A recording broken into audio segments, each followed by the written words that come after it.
Wake up, gamers, because you're listening to the Big Think Dimension with Dan and Bob Video Games. I hope you're ready for a legendary podcast. Not that legendary. Chris Wolfhard. Red Fell. And Dr. Aggro. Video. Here on GigaBoots. I don't know, Bob. I'd say it's pretty legendary. Technically. Games?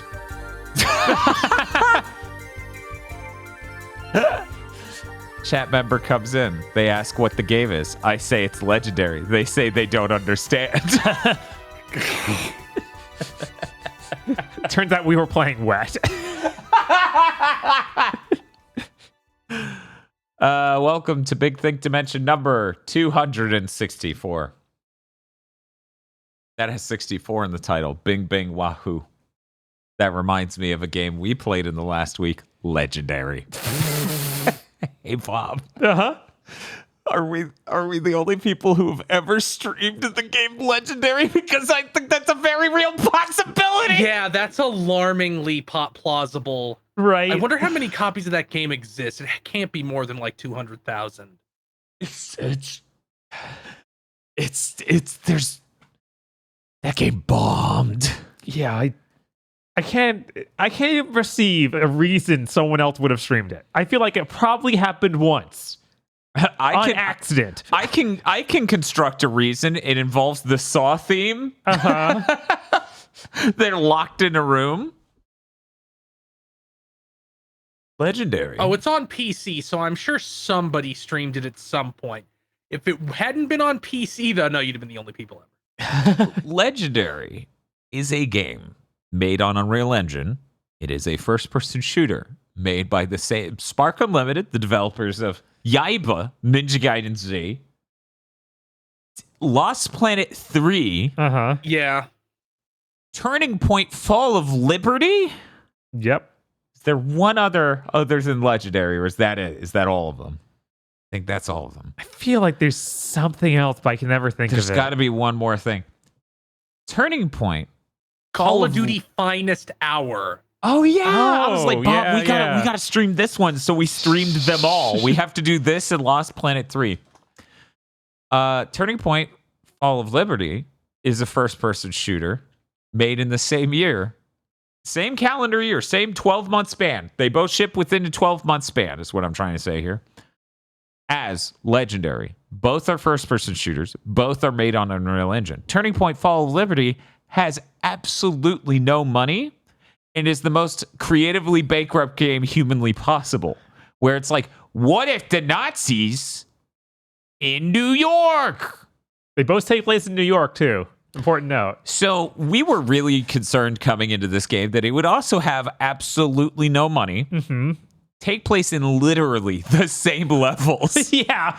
and be creatively bankrupt. Instead, what you get is a game where Legendary, the whole point of it is that you... Okay, I want to stress that I think the opening of this game is something added post hoc because I don't think it meshes well with a lot of the rest of it, and it just vibes-wise makes me go, so you're a thief hired by the guy to get the treasure because he knows you'll activate it and unleash Pandora's box, but he thought it would kill you? Somehow he knew you would unleash hell on Earth, but he didn't know you wouldn't die? No, he knows that you wouldn't die. He then sends guys to kill you because he can't have you in the world with that power. No, that's true. He does send you guys to kill you, but there is a line from the lady where she says he didn't know that you would survive activating it. And I'm like, that seems crazy given that he knew it would literally unleash hell on Earth. You think the text would have covered that. I mean, he's right next to a box unleashing that, so I assume the assumption would be that he would probably kill him. Because of the giant monsters that come out. Yes. Because the whole conceit of Legendary is that what if New York, but monsters? Mm-hmm. Which is enormously more creative than what if New York, but the Nazis? Yes, fighting a griffin always cooler than fighting Nazis. No, that's true. Yeah, okay. Yeah, I was trying to think through it. And I'm like, nope, it wins every time. Now, griffin controlled by Nazis, that could be pretty cool. Yeah, but you've basically combined both options there, right? Right. Like, that's cheating. Look, if you're fighting a Nazi controlling a griffin, you're just fighting Nazis. Let's be very clear about the moral hierarchy here. What if we took the brain of a Nazi and put it in a griffin and we battled that griffin, but it's not clear if the griffin is serving the Nazi army? Is he in uniform? You're asking me if the griffin with the Nazi brain in it I'm fighting in this first person shooter is wearing an SS uniform. Yes. This is important. I'm gonna say yes. Yeah, that's a Nazi. Okay. There we go. We solved it. Cocaine Bear, made better if a Nazi was had his brain transplanted into Cocaine Bear to make him truly evil, not just a cocaine bear. They should have considered this as an option for that movie. That movie, which I came oddly close to watching over the last several days of me trying to clean up this place. I was just watching absolute garbage on my television, such as the movies Horrible Bosses 1 and 2. Man, everything I've heard about the Hangover sequels is literally how Horrible Bosses 2 goes, where it's like, we need the thinnest conceit ever possible to do every scene from the first one again. And I'm like, guys, this doesn't even work.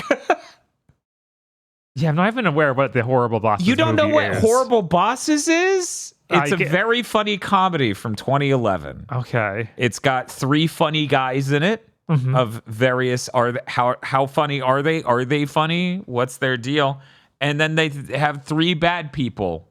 So I'm always bad with his name. The guy from House of Cards who got canceled. The main Kevin dude. Spacey. Kevin Spacey. So he's one of the horrible bosses. Another one's trigger warning for what I'm about to talk about for the plot of fucking Horrible Bosses. I'm sorry. Another of the 3 is Jennifer Aniston, but her sexual harassment and later rape is funny because she's a woman. Oh, And the third boss is a good actor who is in Minority Report, who I cannot remember the name of. So they made 2 of these. same guy? It's like same actors or totally swapped the cast out? No, they did. Everyone who returns has their original actor. Okay. Yeah. But then Horrible Bosses 2 has way too much money, so it's real weird. Real weird. That it's just like, why would you ever spend this much money on absolutely rock bottom comedy? And then they do all the scenes from the first one again. I'm like, this is how I've heard every human who's ever seen The Hangover Part 2 and 3 describe those movies of like, and then we just harshly transitioned into musical number that mirrors this moment from the first movie that was good then and now just feels sad and empty. And I'm like, this is bizarre because this was never that great. Mm-hmm. Legendary's a lot like Horrible Bosses. Great. Sure, that's a comparison that None of you can call me on it unless you play Legendary and watch Horrible Bosses 1 and 2. No, I'm fine just being a hypocrite and doing it without doing any of those. You can say whatever the fuck you want. The problem with Legendary is that it is a game that runs like shit on PS3. And you sit there and go, well, it's on PC. Why don't you play it on that? The ending doesn't work right, and you can't beat the game on PC because the frame rate's too high. So then you have to cap the frame rate. 30. Yeah, you have to cap it to 30 in order to beat the PC version. I was surprised by how much stronger the art design is in Legendary than it was in Turning Point Fall of Liberty. Yeah. It turns out people want to draw monsters, I guess. Yeah, and even the environmental art just is a lot more solid in what they did there than in Turning Point Fall of Liberty. The problem is, by mass, at least 50% of the environmental art is one sewer that they repurpose over and over and over again. Yeah, and then another like 20% is a subway. Most of this. Oh man, those tiles.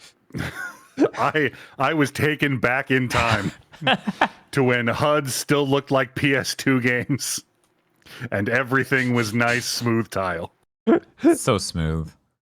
It had some cool lighting effects. It had some cool ideas that went nowhere. they're like, hey, this thing on your arm, your hand is going to give you crazy powers. And we're like, cool, what's it do right now? And they're like, so when you kill one of these monsters, you can absorb its essence and then heal yourself or send out a shockwave. And we're like, oh, I'm excited to see where this goes. And they're like, where it goes. That's it. That's everything. And Bob and I just sat there and off for the next 5 hours. We got no more abilities. Yeah, they even sprays out those 2 abilities you get a little bit. The tiniest bit to give you the idea that there's definitely more. Right. It really feels like, yeah, you probably should do more with your hand than shockwave. Okay, so I feel like if you're a second-year game development student, right? You're going to game college. You're going to figure out how to top your game. You should be able to figure out what's wrong with what I'm about to describe to you. To absorb the pickup on an enemy, you hold the triangle button. To heal yourself, you hold the triangle button. And to shoot the shockwave, you press triangle twice. This is the only way to heal yourself in the game. What could possibly go wrong?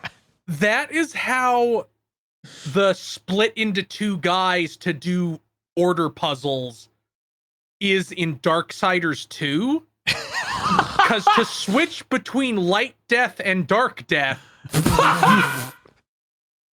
yeah, because you split that's the power. Yeah, Death's right, body becomes a statue, and then he splits into light death and dark death. To switch, you hold circle, but to interact with any lever or like spin the thing, you tap circle to get on it. This is a very bizarre problem that developers regularly run into. Right. It's real weird. It's real weird. You have so many buttons on a controller. Many people have argued too many buttons for normal, casual people to get into gaming. It's a little intimidating to have, what are we at, 16 buttons or something? Because L3, like R3, face buttons, shoulder buttons.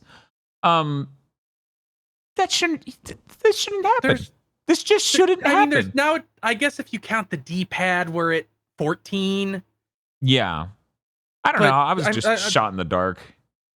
It's like, I don't think that's one of those things I'm like, that's the thing you think sounds smart, but isn't. You have too low an opinion of people, I think.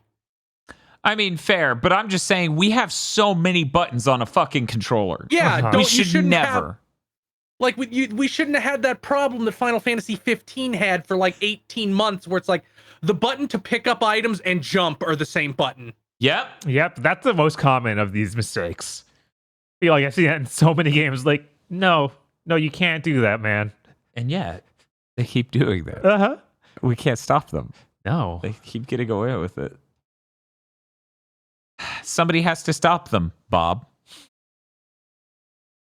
Bob, why have you stood back all these years and just let this happen? I don't know, man. The things get out of hand. Things got out of hand.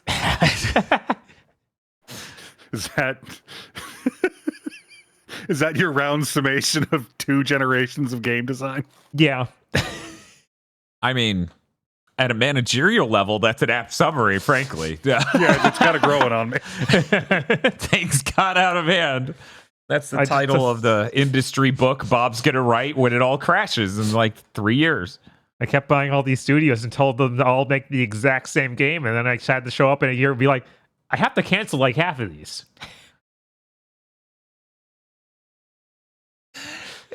You go to your children, right? You got your older, more successful son, Hogwarts Legacy. Your younger, burned out son, Suicide Squad. And you look at the older one and you go, why aren't you more like Suicide Squad? You would make so much money. And the Hogwarts Legacy tells you Suicide Squad OD'd and died last week. What the fuck are you talking about? Mom, my brother's a drug addict. It's like, but he had so much potential. Imagine if you were just like him without the drug abuse. Mom, I'm a millionaire. But you could be a billionaire. Yeah, but you could be a billionaire. That's industry's doing great. Industry's doing great. I wish Warner Brothers was the only one. Right. Would it be nice if like Embracer, EA, Ubisoft, everyone else had their shit together? It was just WB over here doing the weirdest, most bizarre shit. No.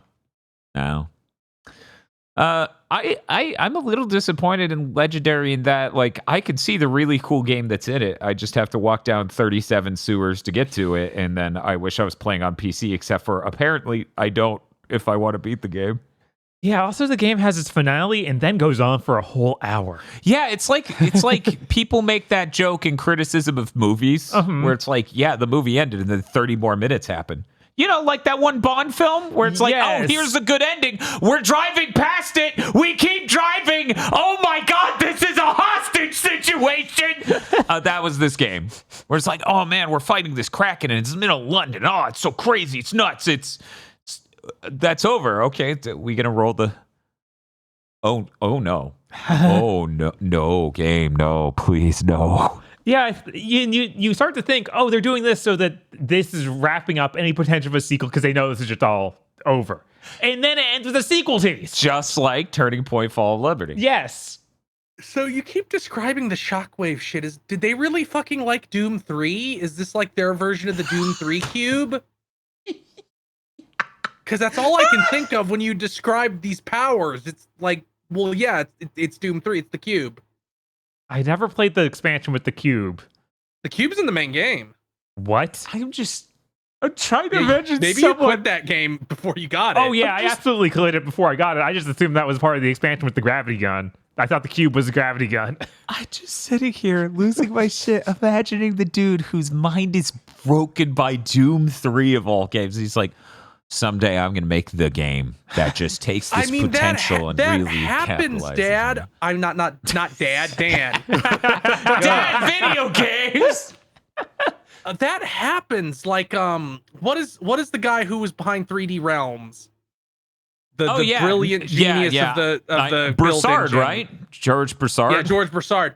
He saw Half-Life 2 and is like, throw out our completed Duke Nukem Forever. That's trash now. We have to make Half-Life 2 instead. The funny thing is, I know that's what I should remember George Broussard for, but really what I remember him for is the time I saw him posting on Facebook about like modern use protesting and how that's rude. And I'm like, oh my God.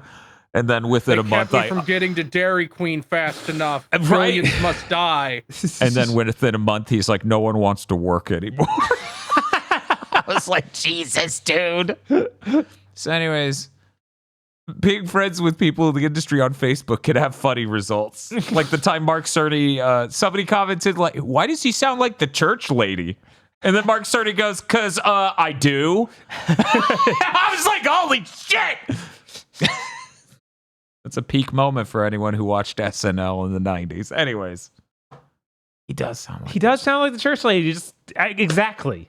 So him quoting the exact line from the church lady to reply to someone rightfully. Anyway, it's complex. I don't want to get into it. Legendary definitely had a lot more potential than Turning Point Fall of Liberty, and I think it's a better game. Oh, for sure. I think it's resoundingly a better game. It's still not a good game. No. It's almost a good game.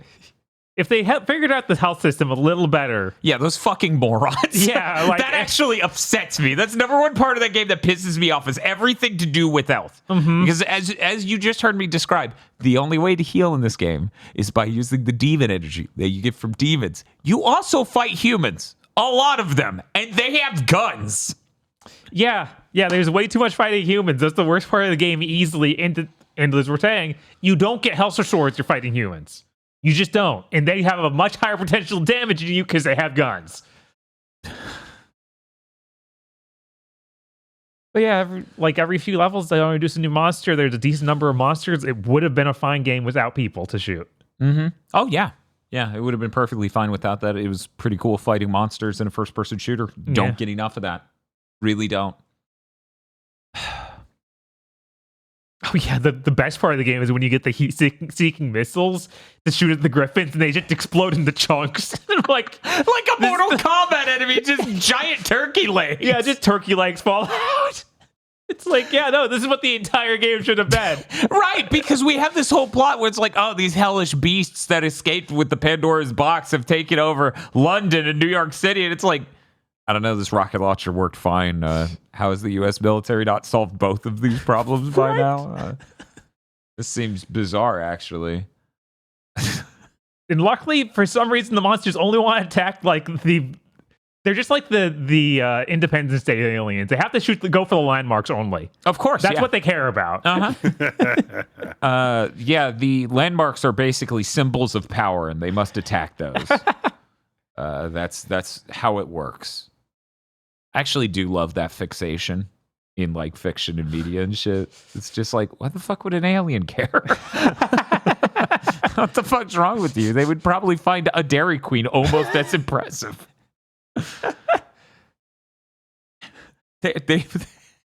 Here's what you do, okay?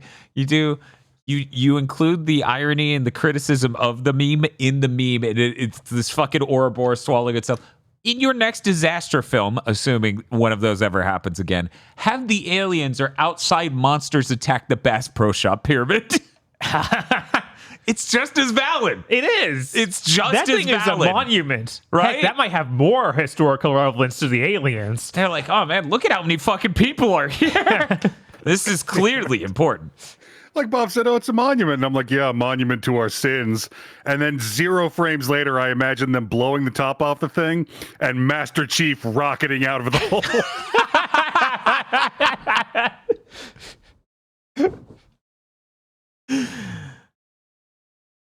Chief, you mind telling me what you're doing? I'm returning something. And he's got like a tackle box and a bunch of other shit from Bass Pro Shop. He drops through space to leave it in the middle of the alien ship, and then he drops something. You know, Halo 2 is pretty cool. Did you know? Halo 2 is pretty cool. You know what else is cool? 50 Cent Blood on the Sand. Yeah, that was surprisingly good. Still not a good game, but like It was a lot better than Legendary. yes, It's one of a game doesn't have to be good, Bob. right. It's like a 6 or a 7, but appreciable, like positive. Yeah, because the whole thing's like a super co-op friendly, like fun third-person shooter. It's basically if the club had a plot and was very co-op friendly.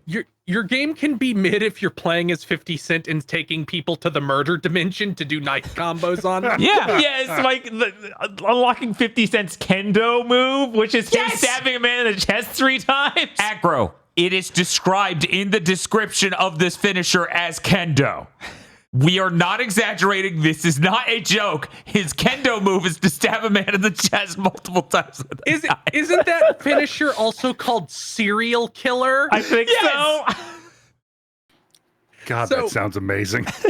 Yeah, and when he does it, Aggro, he teleports you to the 50 dimension, which is like an empty void with a grainy, like film grain over it. It goes monotone. Well, yeah, like, you know, that's that Altair shit. It is literally 50 Cent's domain expansion. It's pretty cool. I really enjoyed that you get to choose who from the G unit accompanies you. Chat voted on Tony Yayo, but you know, sometime I got to check out. Was it DJ Woo Kid and Lloyd? Yeah, DJ Woo Kid looked cool. Yeah, I don't know about Lloyd. You don't know about Lloyd? I don't know. I'd play as Lloyd. Is one of them Bless? Am I dreaming that? You can't pick You Bless, got to be right? dreaming this. Okay, I think Bless was just in one of the Def Jam games, and they were all kind of... Or he could be in the same. first 50 Cent game. I sat there and I was like, you know, my point of reference for rap, Method Man, Redman, DMX, Eminem. My parents didn't like me listening to rap, so I basically only got to listen to what my brother listened to, you know, quietly or on headphones. So it was mostly Eminem because of that, unfortunately. In my head, I was like, there's no motherfucking way that Eminem shows up in this game. Then people, like an hour into the stream, informed me Eminem was in the first game as a gun dealer. Because the first game is the PS2 game of 50 Cent Bulletproof. Made by a completely different studio, apparently total trash. And as I'm recovering from that, I'm still reeling over, Eminem was in the fucking game. I would never expect. Lance Reddick shows up. Yes, we did get Lance Reddick at least. It's like, what the fuck? So sad when he left the story. Yeah, me too. That was really great. Yeah, it's so nice having actor in 50 Cent. Yeah, because 50 Cent is saying lines, which is a lot like acting. Yeah, he's definitely like he did one take and left the building. That's how it happened for every single line. I'm sure. We have to get up there. Bitch took my damn skull. I'm here for the skull. It's really incredible. I totally get why people were so positive on this game. It seems like really fun for co-op. There's scoring mechanics and stuff for you to get really high scores if you properly do all the shit in the level and do it quickly. It really does remind me of The Club, a game that no one fucking played. Right. Did I tell you that I ran into a developer on Twitter who's talking about how much world building work they did for The Club that never ever made it into the game because the scope and the idea of that game shifted so dramatically over its development? No, but I'm not surprised at all because I feel like even before launch, we started seeing lots and lots of stuff that you wouldn't need to have made for a game like For that. The Club, yeah. Right. Yeah, even the demo had enough stuff where I was like, whoa, this seems really big. And then you play the game and it's like, oh, it's like a really arcadey type game. Why was there so much world? It's like if Smash TV had an insane amount of world building in it. And you're like, why did you do that? It has so much. I'm like, was this an MMO or something in your head? Right. Yeah, you have to wonder. 50 Cent Blood in the Sand is a video game. It is on Xbox Series X back compat, but it is not for sale digitally. It's one of the rare few that's like that. So used copies of that game are insanely expensive. Yeah. Yep. Disgusting. Our disc isn't even in that good of a state, and I think we paid $80 for it. That's also the case for one of the bad Silent Hills. that's- Downpour, I believe. That sucks. Wow. Great. Unlocking insults was great. I'm convinced that was didn't- broken. Yeah, it didn't seem to work at all. The game scammed us out of money. We just kept buying it. It's like, by the way, this is going to be top level smug and bragging and like triple X rated. And I'm like, Fiddy's going to unlock this top tier package and just start screaming about how he orally pleases women while he executes these dudes. They're going to be so fucking confused why he's talking about that. Because I kept trying to be like, how is it bragging, lewd, in the fence? It maxes all the meters. That's how. Oh, okay. They didn't think it out more than No, that. it was just like you just made these 3 meters and then just had them all increment up 1 for each pack. Right, yeah. Like what? And then we couldn't even tell if it was doing different taunts. Yeah, I think at the end of it, we did hear a few different things, but it was like maybe 2 lines, and then he'd just go back to saying his usual ones. So it was confusing. I was starting to think maybe it had something to do with the score, but even so, I'd hit the button like after killing a bunch of guys in a row. Like, surely it'd be different. And it's just like, nah, I'm going to be saying the same things I was at the beginning of the game. Bitch! Yes. Sometimes it's just that. But yeah, 50 Cent Blood on the Sand, it having a soundtrack that's just 50 Cent music actually elevated it over a lot of 7th gen games, Yes. frankly. Do you It's think kind of that sad. his G team would have different quotes they yell? G-Unit? G-Unit? I don't know. I actually don't know. Yeah, does the button just not do anything for player 2, which is possible. Well, there's also the possibility, because we didn't check out online co-op. There's the fine possibility, the minute possibility that you both play as 50 Cent and you become the dollar. So you're both just yelling, bitch, bitch, while shooting your guns. Who knows? We don't know. It was way too funny, though. It took us almost the entire playthrough to finally unlock like the biggest hit I think 50 Cent ever had in the club or whatever. Mm-hmm.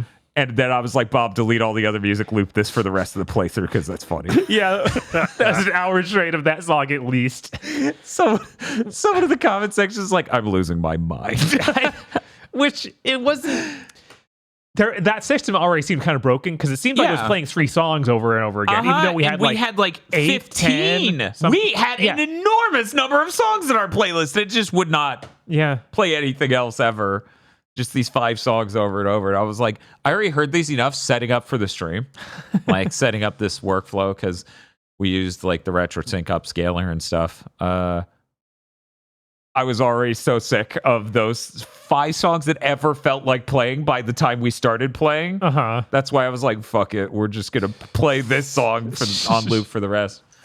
But yeah, just having licensed music really helped elevate it over a lot of 7th Gen games. Hey, Bob, can you remember any music in Legendary? How about? Oh, yeah. Okay. They were tuning their equipment for the entire game. I don't know when they're going to start playing the song. Thank you. Legendary is just new metal drums, the soundtrack. I'm not kidding here. It literally sounds like you took out the rest of the band and had a soundtrack that is new metal drums. It is really funny because I was saying that while we were playing through, that it just sounds like distinctly new metal genre drums, the album. And then we get to the credits and it's like drums recorded at blank studio. Yeah. Not all the music, just the drums. And I'm like, oh my God, it is literally. That's fucking funny. That's fucking funny. So yeah, there you go. I guess Legendary, an equally powerful soundtrack. It stays with you as you remember what new metal drums sound like. There were only like 3 songs in that motherfucking game. Yeah, and wishing there was even more than 1 or 2 songs. I would rather listen to Into Club for an hour straight than deal with that game again. But that's it. That's what we did for Friday stream. Mm-hmm. It's not really a game. It's not really hyper relevant. I'm not going to bring it up too much, but I figure I might as well talk about it even slightly. We have this box that looks like every other box that is a product nowadays. Is that a GameCube controller adapter for this Wii U? Yeah, it's really wide. It takes 9 GameCube. Nice. That would have more value. This is the Pixel FX Morph 4K. For people who don't know, this is an HDMI upscaler where it has HDMI in and out. And someday they will make the add-on card, which you can, if I had a backlight on this, you could see it better on video. But there is an empty sort of part of this. And you can integrate an analog bridge to the back in order to do that. Someday it'll have the thing that will give it the functionality you'd want it for. Someday it'll fucking have a reason to exist. I was fucking floored when Dan told me this. I was like, what's the point of this fucking product? So I can upscale a platform that already has HDMI out. I can upscale that to the... Dan, how much of a benefit is that to somebody who isn't a pixel peeper? How much of a benefit is it to someone who is? So that was the really depressing thing I did after we got the RetroTink 4K, which for people who are unaware, the whole point of the RetroTink 4K is that it's a normal analog upscaler that also has an HDMI in. Mm-hmm. So it can upscale, your retro consoles. That's the point. But I did do some tests with that after we got it, where I have a 65-inch OLED. It's a C10 model, if you're really interested. And I did back and forth. Bob was here too, where I'm like, if it's 720p and we upscale it to 4K, can we even tell from where we're sitting from? And I am sad to say, as one of the most pixel peeping people that have ever fucking peeped pixels, it is hard, even from 8 feet away. Mm-hmm. On a 65-inch TV. OLED what is wrong with the retro gaming hardware community? I made a product that's for nothing. $400, please. Yeah, see, the thought is if you eventually... have all this other equipment, maybe it'll be worth something.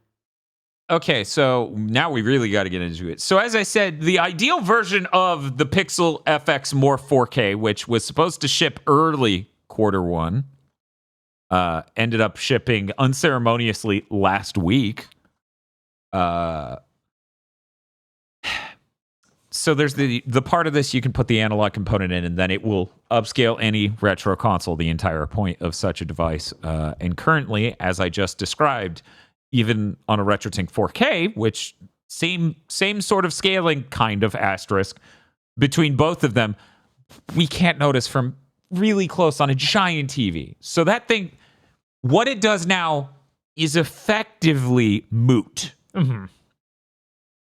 If you're sitting here thinking it's going to improve your video quality for streams or VODs if you're just recording in 4K in OBS, just know you can set your settings better on an HDMI device, have your capture card handshake at the full quality level, and then right-click in OBS to tell it scale filter area, and it will do a nearest neighbor upscale for you in software that barely takes, and that doesn't cost $400. So that's, once again, the function of this right now is moot. Here's the larger problem, though. Yes, there's a problem larger than this $400 box effectively does nothing. It's not even stable. It couldn't get the whole stream because we used the RetroTink 4K to upscale the 360 for 50 cents. We used this with an HDMI or HDCP stripper because, the PS3 has HDCP encoded in it. You can't turn it off like with more modern consoles. To upscale the 720p to 4K.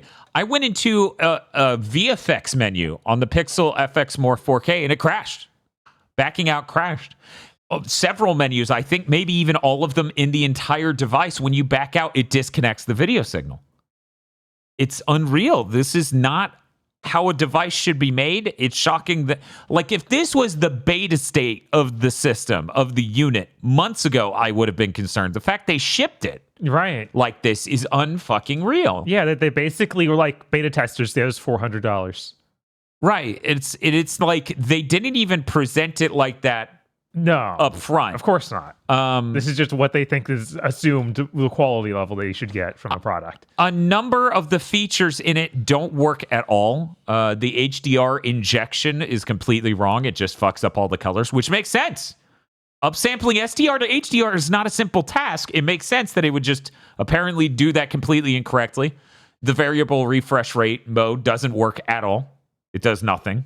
There's all sorts of things with this, just nowhere near done.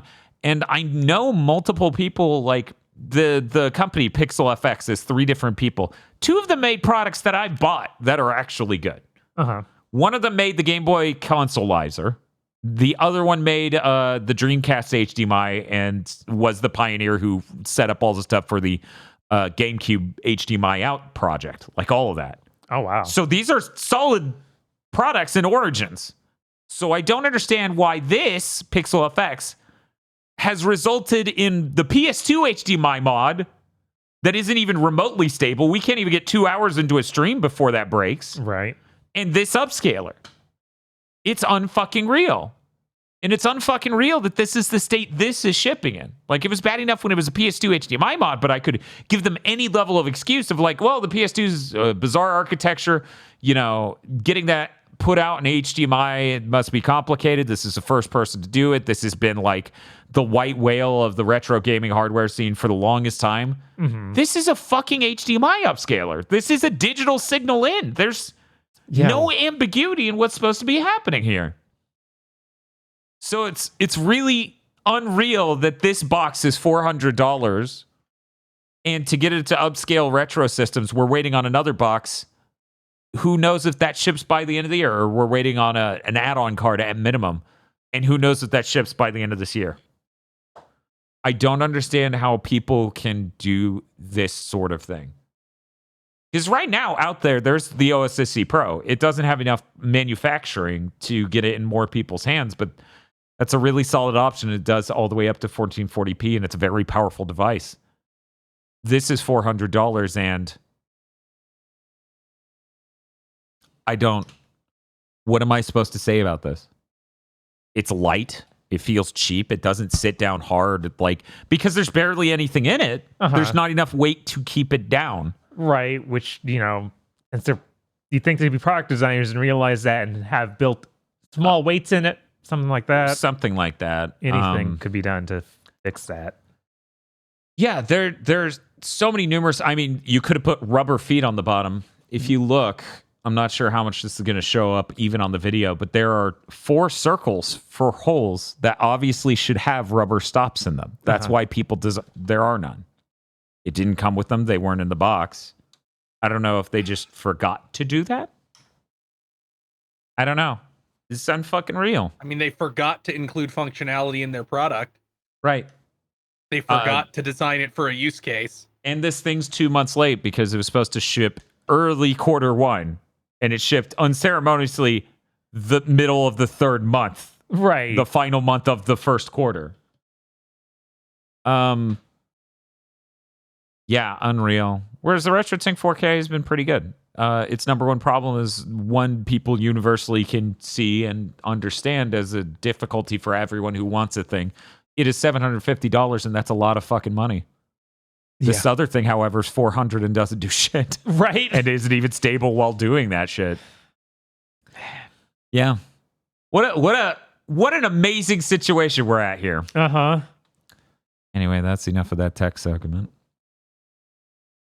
Hey, Bob. Hey. Did you enjoy Mario Sunshine? No. Never will.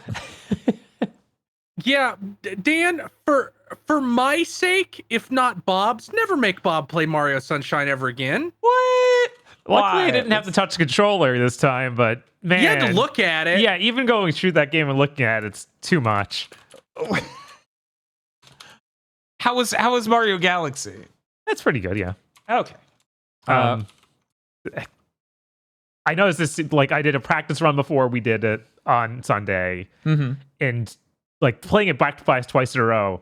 That whole first set of worlds in Mario's Galaxy, Yeah.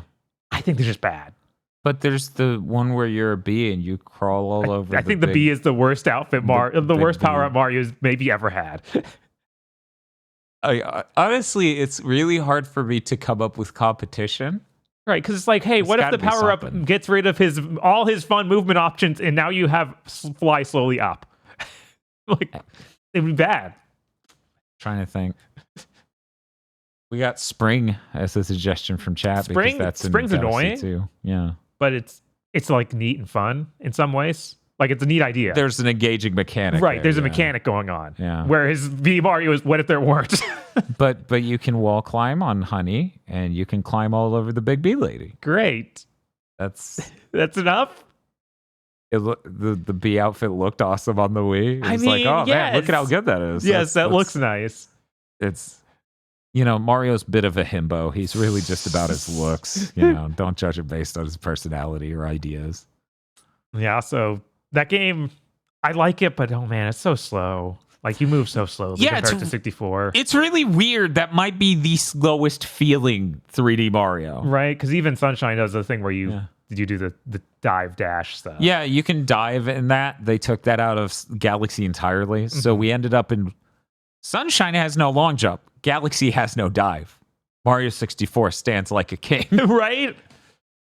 It's really weird. It's really weird. No, it's like they were afraid of overcomplicating it. It's like, and yet you made the flood? Uh-huh.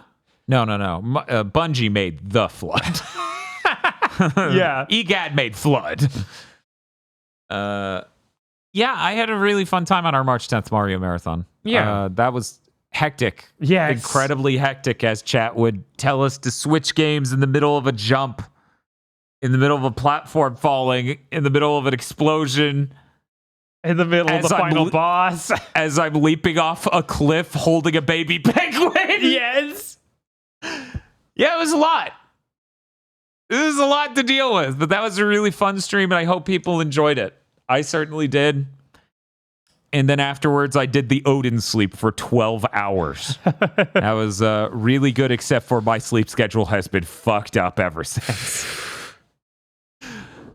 Aside from that, I actually didn't play too many games. I've been cleaning up around here while watching Horrible Bosses 1 and 2. Cool. Yeah. Yeah, that's what those movies are. Uh-huh. They're so cool. They're so cool.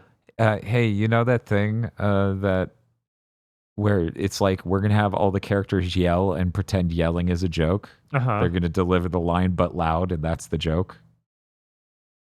So that plus, when they dub in a joke because it wasn't funny enough, so it cuts to a person just reacting like it's a reality TV show, and then they my God. dub in an extra joke from the actor to cut in between.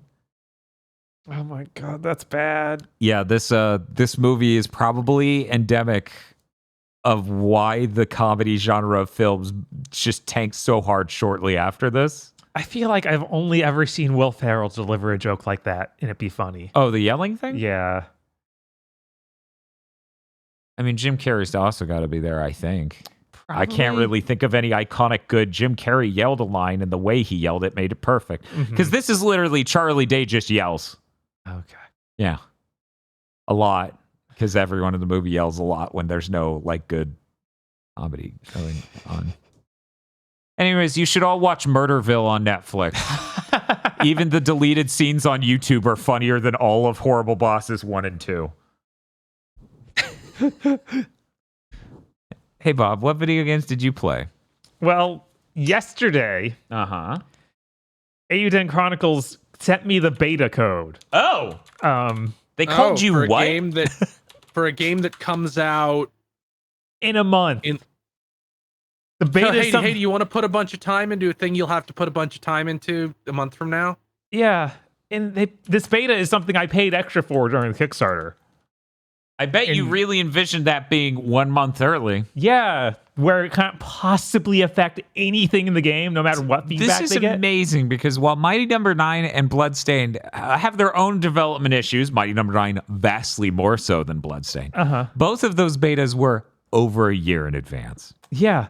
No, it just feels like, oh, we remembered we were supposed to do that. Here's a demo.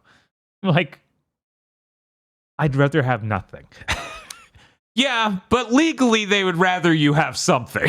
Yes, obviously. And this is just the beginning of the game. I played it for like 10 minutes. Was like, I'm good. This game seems neat. I don't want to play this again, like in a month. Yeah, that's fair.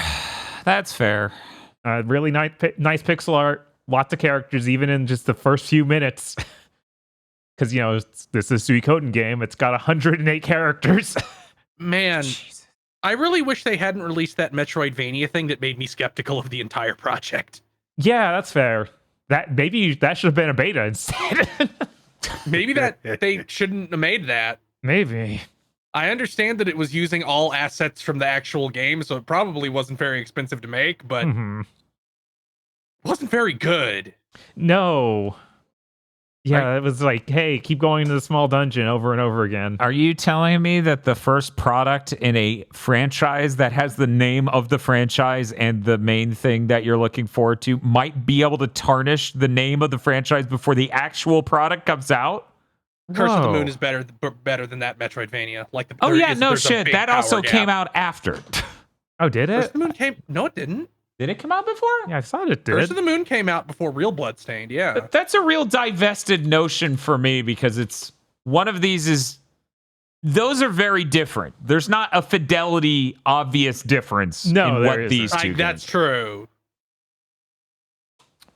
But yeah, that's But yeah, I wasn't trying to bring up that. I was just saying like no shit. Yeah, no, they definitely shouldn't have done that. There's a bunch of voice acting, like every character had a voice, which I was kind of surprised about because I was like, there's gonna be a lot of these guys really doing this. But yeah, I'd like to play this, but is it Konami? Is Suikoden a Konami thing? Suikoden is, but this isn't. Okay, so I was like, but Konami announced a collection, so I'm like, well, I'd like to see how it progressed from the Yeah. early games to this new one. So I guess I have to wait until that collection comes out. You know, that's the thing though. Isn't that similar to the modern content problem we often talk about? It's like people want to go back to the beginning of the thing to experience the thing, but maybe they should just start in the middle so they can start experiencing the thing. See, I tried to preempt this, okay? Okay. Because after I went, Jesus, I can't find The Hangover Part 1 through 3 to watch for free on the internet. It's not on Netflix or Prime or HBO Max. I know what I'll do because I'm just cleaning up. I'll put some filler on television. I boot Star Trek The Next Generation and I go, and I'm not even going to be stupid. I'm not even going to start at season 1. I'm going to start at season 3. So that way I don't even make... And then it was a Wesley Crusher episode. So I stopped before the episode even ended and just started watching South Park. Old Dad would have skipped the episode, gone to the next one, but I was so immediately broken by that episode within 30 minutes, and I'm like, no, fuck this. Fuck this.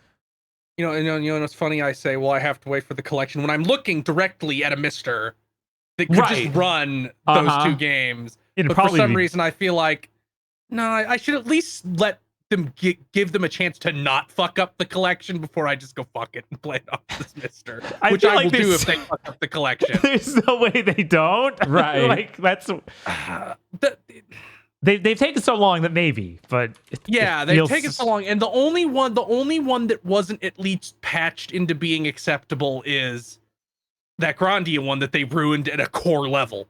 Right, and that wasn't them, obviously.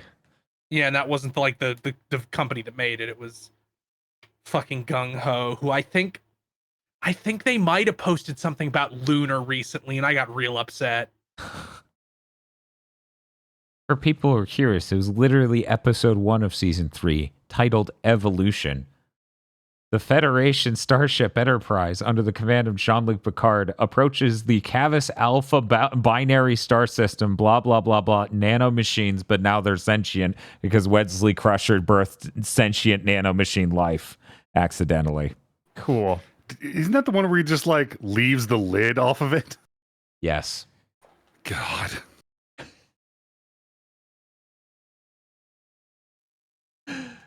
Well, at least if they are talking about Lunar, they could do what they did with Grandia on PlayStation of just, here's the PS1 game. Because they did that like last year on PlayStation. But that was on 1. PS3 already. You could get that on PS3, and you could never get any of the Lunar games on PS3. I don't think. I'm sorry. Normally, we don't like to get distracted, but when it comes to battling misinformation, I think it's important to address it. I see someone in chat saying that's not really a Wesley episode. Jean-Luc Picard privately has a conversation with his mother about him as a person and the time she's been gone to discuss his character development and personality and how it relates to his dad. He causes the inciting incident of the episode. He's also the main person the guest star talks to that episode. That is absolutely a fucking Wesley episode. Okay, now then. Okay, now I have to bring up a Star Trek thing. Yeah! So a lot of fans have this. It's one of those here's the dark truth of this franchise thing Uh-huh. that I've heard a bunch of times, that the idea that Picard got Wesley's dad killed deliberately Yeah. to fuck his mom. And then Yeah. I learned that's a thing from a book where they go to the mirror universe of TNG. Oh, the mirror universe? Really? Yeah, there's a because they don't never go to the TOS mirror universe in the TNG show, but in one of the books they do, and you meet the mirror universe version of the TNG crew. And Picard did that in that universe. That's pretty great. In fact, there's a bit where Picard, normal Picard, because he got sent over there, is stabbed by Wesley because he's constantly trying to kill him for this. I like the That's thought. pretty good. Sounds awesome. I really like the notion that Picard's so fucking badass. He's been fighting off death attempts, like murder attempts from Wesley this whole time. It's like Wesley Crusher wearing rags, knives strapped everywhere, crawling through the Jeffries tubes. And apparently it's not even like we're trying to stop him. It's like, no, this is the mirror universe. You're allowed to try to kill your superior. Now, the mirror universe is the one where they all have mustaches, right? Goatees, but yes. Goatees. Okay. So, how would Soul Society deal with the mirror universe? Would they become normal? They'd be evil in like different ways. Like they'd be. Wow, what a bizarre comparison. I'm just trying to think of like kill your superior. That's kind of like fucking Kenpachi's deal, isn't it? Right? One moment. Also, there's a really raw part where it's like, yeah, we conquered the Klingons and don't let any of them have names to break their spirit. Oh, damn. Whoa. Wow. Because when you get discommendated in the Klingons, that happens to Worf in that one episode. They take away your Klingon name. The Federation, which is evil in the mirror universe, they're an empire. They're the human empire. Oh, yeah. Conquered the it's totally Klingons different. and went. None of you have names. We discommendated your entire species. None of you get to have names anymore.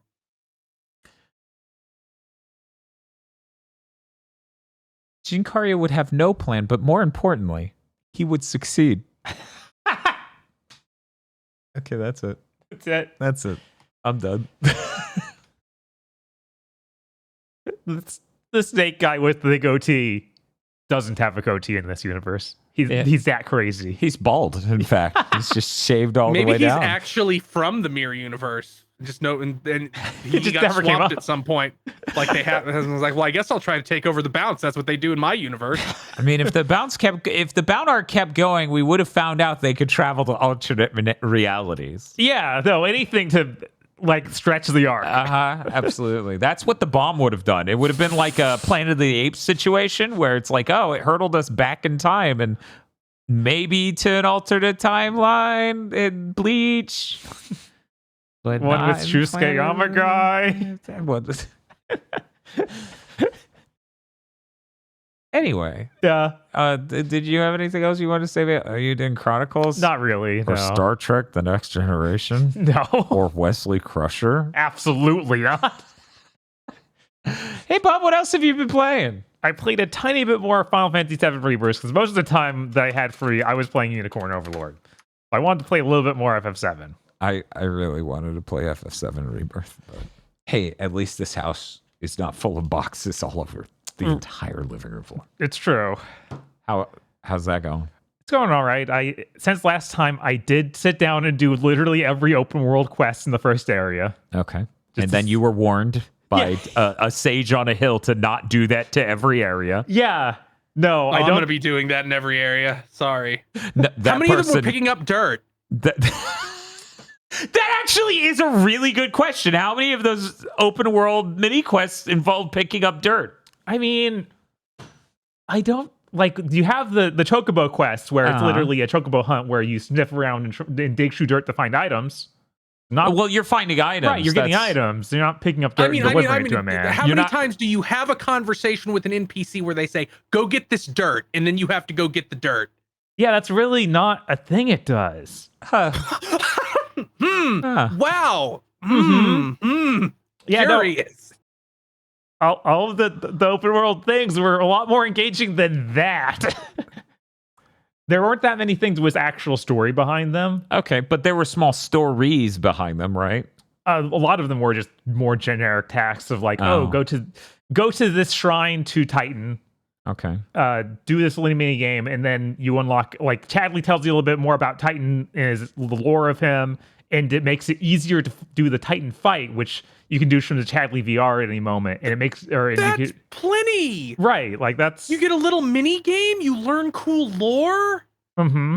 Yeah, no, it's a lot more interesting. Like, they're smaller things, but they're not like story based. They're more like that, where it's just like, here's a neat thing that happened. There's also guys who like cards, and you do stuff for them, and those have a lot more like, having to go like beat a guy's at cards is way more interesting than Pat to collect dirt for him.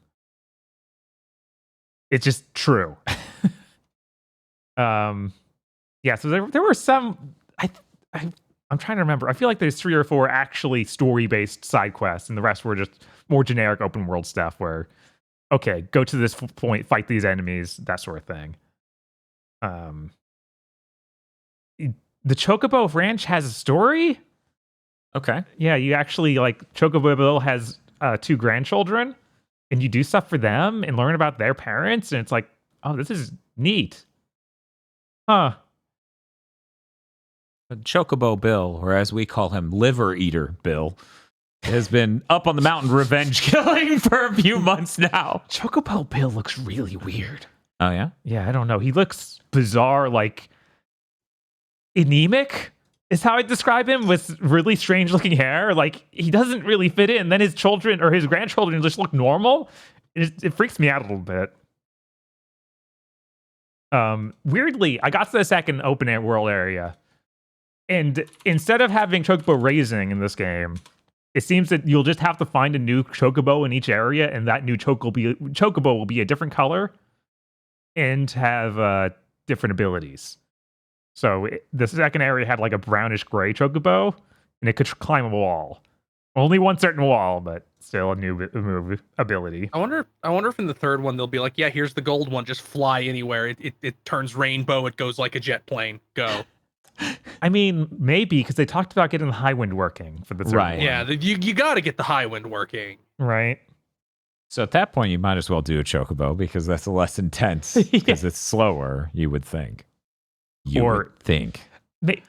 At the same time, like, I don't want the golden chocobo to fly. I want him to just clip over every environment there is, like the That's bunny. true. In, That in would be Star Ocean better. 2. I mean, I think that's what the golden chocobo does in original FF7. Yes. It runs over terrain. I want the chocobo to be so powerful it leaves rainbow after images as it goes way too Yes, fast. that's exactly what I want. God, what the hell was I going to say? It's gone now. Curses. Drat. I don't know. I'm just imagining a chocobo like turning on a Sandevistan and like killing 10 people. Yes, that's. I hope there's anything as funny with the flying as the flying car in Final Fantasy 15, where if you don't perfectly land it, you die instantly and get a game over. I still need to unlock that because they added that months and months, maybe a whole year after launch. And even after they added it, I had played it, but I did not find the upgrade. I think it's the only way to access an annoying dungeon, and then when you leave the dungeon after completing it, you then have to successfully land the plane for it to save. What is this, Top Gun? Just say it was a suicide mission. That's really funny. I need to check that out at some point. Why didn't they put the flying car into Final Fantasy 16? I thought you were going to say 14. I'm like, they did. Well, of course, that they put everything in 14. You have to do it. You have to meet Noctis, who has transported through dimensions, and do a bunch of shit for him, and you can unlock his haircut and his car. He just gives you the car keys. I also did a little bit more of the story other than the open world stuff to get between the two open world areas. And with the Mistral Caves, they're still doing some of that stuff from Remake, where they expand an area in a way that makes it feel a little longer than they probably should have. Because in doing that section, it was like, okay, we just had a boss fight. It clearly feels like it should be over. And then it's like, there's more. Yeah, and then it's like, hey, what if... It's the Mithril Mine, isn't it? Uh-huh. That was one screen in the original game. Yeah, that's what I remembered. And I think what they do is it's neat. They turned it into like a Carlsbad Cavern, like tourist trap of a mine. Oh, so you that's get to fun. Yeah, you get to see all the it's still abandoned, but there's a bunch of displays about how this place was made and all that. That's a lot better than like, okay, here's the lamp dungeon. Turn on the light beams or not the light beams, but you're walking up on the lights for the plate in FF7 Remake. Oh yeah. Like it's a lot better. That's a lot more than stuff like that. Or like do the big robot hand puzzles. Yeah, this one decides to waste your time by having big mine carts you push. Which is a little too slow. Big Minecraft. I'm just hearing Donkey Kong country music for some reason, like the bonus minigame. That's fair. But yeah, it's like, okay, doing this once as Cloud was kind of okay, sure, whatever. Then it's like plays Barrett. He does it one-handedly, which is funny. He also has to do it like 3 times. I'm like, okay. But that's because he has so much more stamina because he's only doing it one-handed. It's that much easier for him. I feel like with Chris and me being set up the way we are, we each need guns. Fair. You got this. We're getting a lot more pigeons.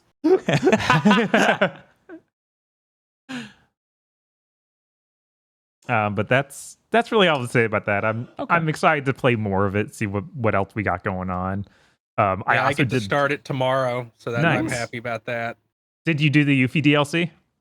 Yes, I did. Okay, I was like, I would probably just quit doing the regular gameplay show and play that instead, just so you know. Even though that stuff is pretty minor, but now that I'm actually meeting Yuffie in the main game, I'm like, okay, it's probably good that I saw a little bit of that. As she knows about the other factions of Avalanche.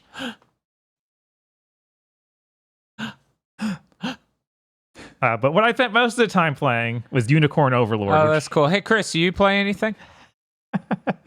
Yeah. What did you play, Chris? I played Redfall. Oh, cool. Let's talk about Redfall, the game everyone wants to hear about this week. My coma put me asleep until 20 minutes after you ended that stream, and I was furious. Oh, sorry, Dan. How was Redfall? They did indeed fix the frame rate. I also believe they made it run in a higher resolution, even in performance mode, because I believe it is crisper than it was when it first launched. Yeah. It looked it. Like, even it's a 60 frames per second, it still seemed about as sharp as it was at launch. Man, that game. Uh-huh. It certainly looks acceptable. Like, it was starting to trick me. Hey, all it takes is to run a really high resolution, be a high frame rate. You can almost trick me into thinking anything is acceptable. No, it's true. Don't have temporal AA ruining everything. This must be a 7 at least. Right?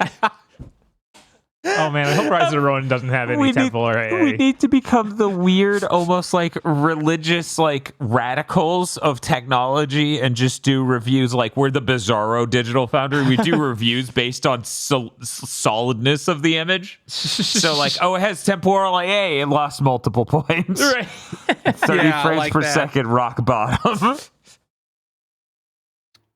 So it runs at 60 now, and textures now mostly load. Whoa. Impressive. Nothing else was fixed. Of course not. Anything else would be too complicated. The AI is still broken. The game hung on a load screen 3 times. Oh.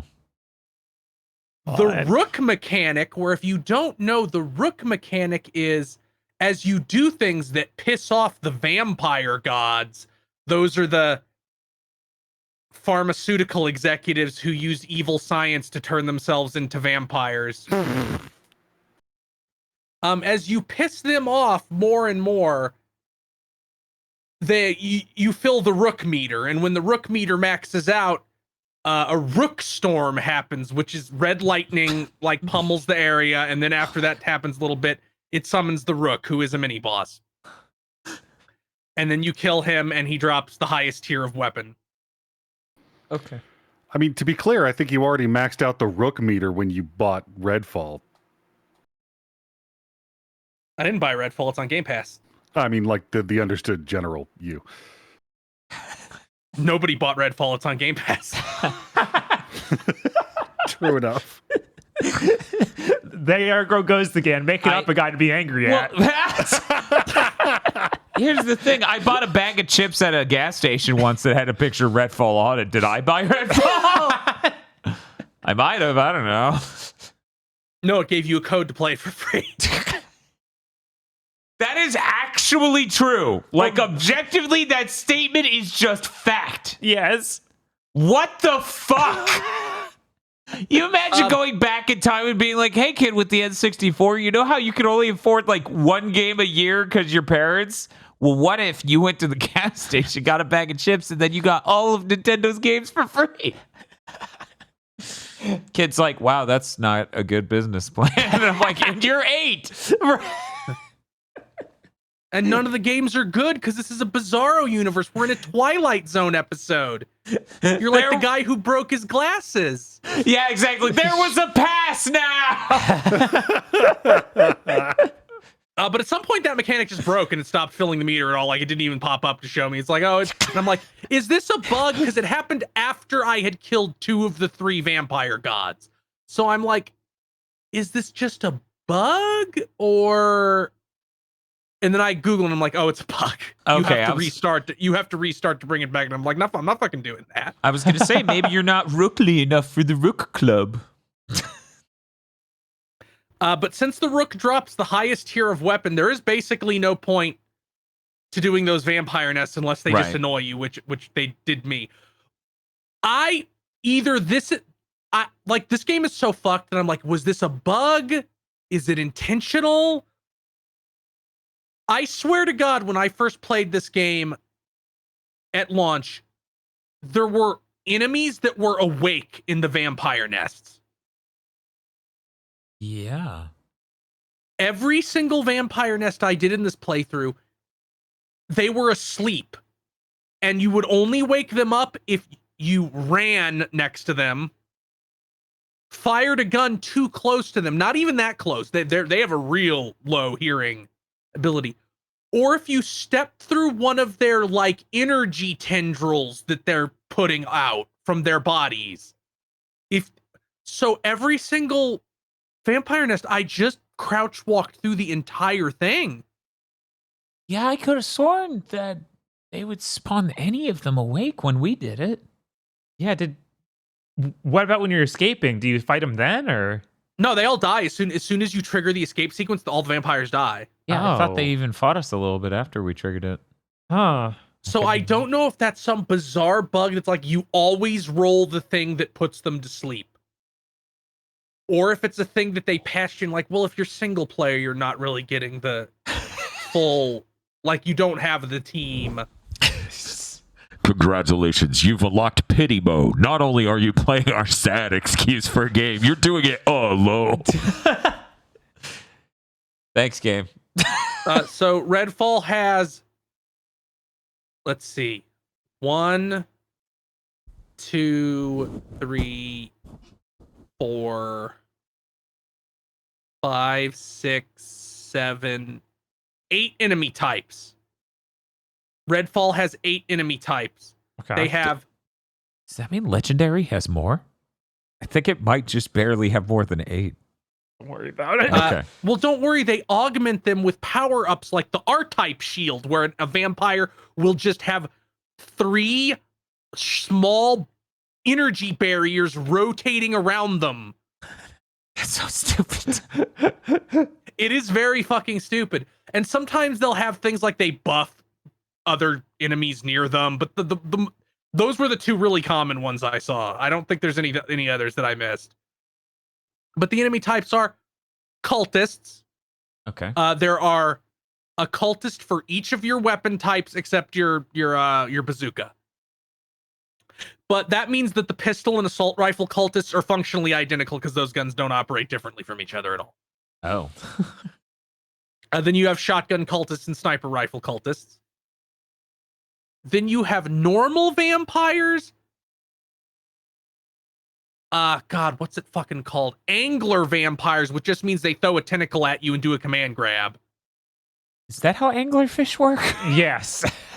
Shroud vampires, which I fucking despise because they put a status effect on you where it's like, you can't see further than 10 feet. Oh, yeah, that always sucks. And then they hide outside and throw energy at you. Of course. Siphons, which they seem to be identical to normal vampires, but they have like a ranged blood drain. And the Rook. Here's how you kill normal vampires in Redfall. You equip the UV cannon, you shoot them with it until they turn to stone, and then you punch them and they die instantly. Yeah. Here's how you kill every other sort of vampire, all the mini boss tier, including the dreaded Rook. You equip the UV cannon, Okay. you shoot them with it until they turn to stone, Okay. then you equip the stake launcher and shoot them in the face with it. I don't know why, but I assumed that there would be other monster types other than just vampires. Am I crazy? I don't like it. You're crazy to think that about the game that shipped Redfall, but you're not crazy to think that about the game that you were sold on in the original trailer, Redfall. That's how I feel. The plot, so here's the structure of the game. After you do the first couple missions, you have to learn about the vampire god, which means you go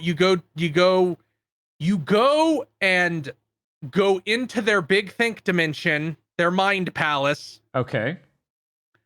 And then you watch holograms explaining their backstory. Come on. They did not make models for these characters, so every hologram is just like a nervous system floating in space that's tinted blue. Oh my god, that's Oh, even I'm lower budget than I thought. When you said that shit, I thought it was metaphorical. You have to watch 3. Their backstories are all really fucking dull and uninteresting. Then once you do that, you get an item which lets you access the deep layer of their mind palace where they're hiding. And to open that, you need 3 underboss skulls. To get underboss skulls, you have to do the open world content to unlock a safe house and then you do one mission in the safe house, and then the safe house unlocks the neighborhood underboss. So you need 9 skulls total to beat this game, and I'm pretty sure they. By the way, when you beat the first Vampire Lord, it does indeed just kick you into the next map. Oh, Like, no, you can't come back. Fuck you. Go fuck yourself. Yeah. Wow. Yeah, when people were saying that might be the case, I was like, oh, I believe it. Absolutely. And then when you beat the game, it immediately kicks you into New Game Plus. So those reports were indeed right. That is insane. There's That's no peak end insane. game. There's no end game. Like there's no lore mechanic for you to do raids or anything. Like what? you don't refight these vampire gods for more loot. You kill them and take their fucking skull, and they're dead. Frankly, I prefer that over this modern state where like Suicide Squad basically doesn't have an ending because games of that type can't have an ending anymore. right. But usually you could always just be like, yeah, it's not canon. You're just some cool fights you can do. Hey, you did the boss fight. That's cool. Would you like to roll back and play more of the game from right before the boss fight? Yes. Which is the most sane one of those. Well, they didn't know what genre they were making a game in. Right. Yeah. But it's so stupid because you need 3 underboss skulls to fight a vampire god. Then the final boss is not a vampire god. She's the big boss. So you need 3 vampire god skulls to open her door. This is how you work your way up the pyramid scheme. What you're saying is all this game is playing generic open world missions over and over again. Right? Yeah. That's dire. I'm going to get some coffee. Have fun with aggro, Bob. The closest thing to like a set piece is there's a mission where you can't get to where you need to go because the vampire put up a magic fog barrier. So you have to find these effigies and shoot the propane tanks that are inexplicably built into them Well, that's nice of them to have destroy done. them. And then the barrier goes away. And that's, I think, is the closest thing to actual to an actual shooting game set piece in Redfall. That seems insane. I think my favorite part so far is that he just bleeped out every time he said the word vampire and asked me what the enemies in this game were. I wouldn't be able to tell you. Yeah, there's it's so stupid. Like, and these villains are first of all, they're not characters. So when you see their backstory, it's like, I was an evil doctor that did experimentation to find immortality. I'm an evil guy who drained the blood of this magic child because I wanted immortality. I'm a self-absorbed guy who left his sick, bedridden father to die because I was sick of having to take care of him. I died and became the vampire god. And then the last one just seems to be an evil white woman. Yeah, does the super vampire have any more unique backstory? It sounds like the answer's no. No, not really. But to be perfectly frank, with the third vampire, instead of going to 1 mind palace, you have to go to 3 at different places on the map. Oh my god, of course. But there's still only 1 hologram in each of the 3. So there's the same amount. They just split them into different environments to make it take a little bit longer to beat the game. Because doing a lot of vampire nests, this game still only took 10 hours. Yeah, like, it is not a very... You can only add so much oatmeal to the meatloaf before it... Right, it sounds like there was not enough content to have possibly stretched it any further. Yeah. So, the thing is, instead of the clever thing where it's like, go through these 3 doors to watch the holograms to explain the main villain's backstory, instead of making you go to them in a set order no matter which door you go to, like, oh, it doesn't matter which door you go to first, the first door will always take you here, the second door will always take you here. That's not how they work. They take you to specific places. So I saw her backstory in reverse. God. Nice. So it's like, oh, she snapped and murdered her brother. Okay. I no longer care about the other two because I know how it ended. I'm not going to describe all 4 bosses of Redfall. For the first guy descends from the ceiling. He's real big. He's hanging like a larva. There's 6 pillars surrounding him. You hide behind the pillars and come out and shoot him. When his health gets too low, he puts up a barrier and summons ads that you have to destroy to take the shield down. Repeat 3 times.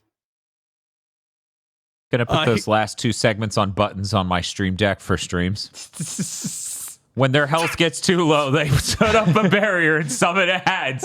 You should. That'll get you play a lot of 7th gen games. Yeah. That'll get some fucking use. The second boss, he comes up out of a hole and tries to attack you. There's 3 holes in the room, but he doesn't move between holes. He just comes out of the one. When you reduce his health by 3%, he makes 95% of his boss arena an instant death field.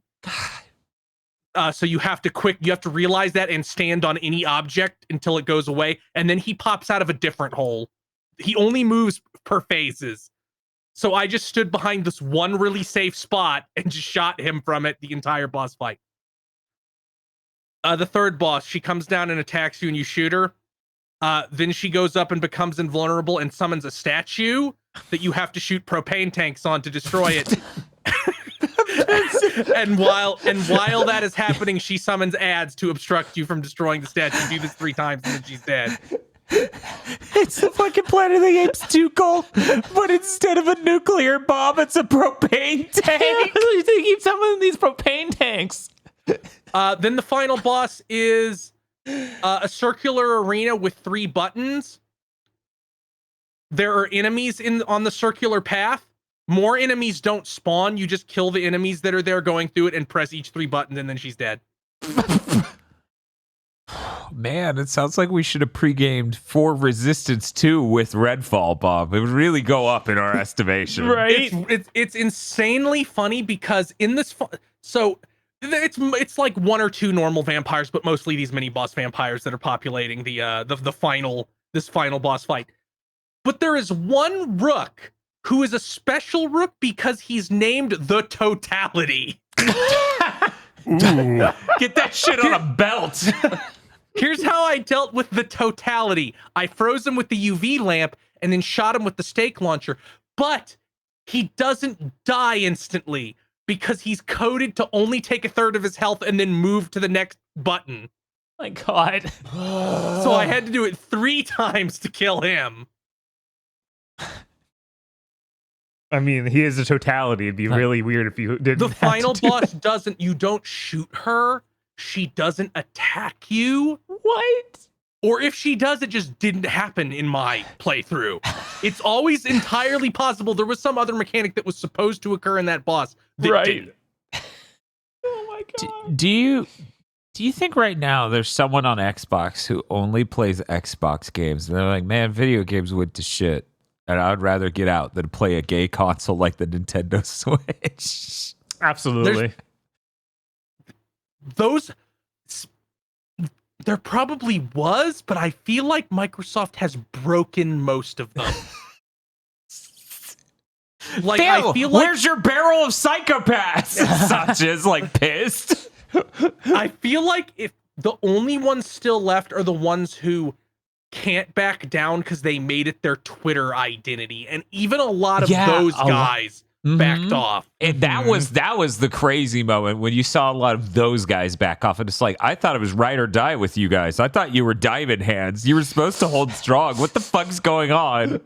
There's a reason that betrayal is considered like the most cardinal sin.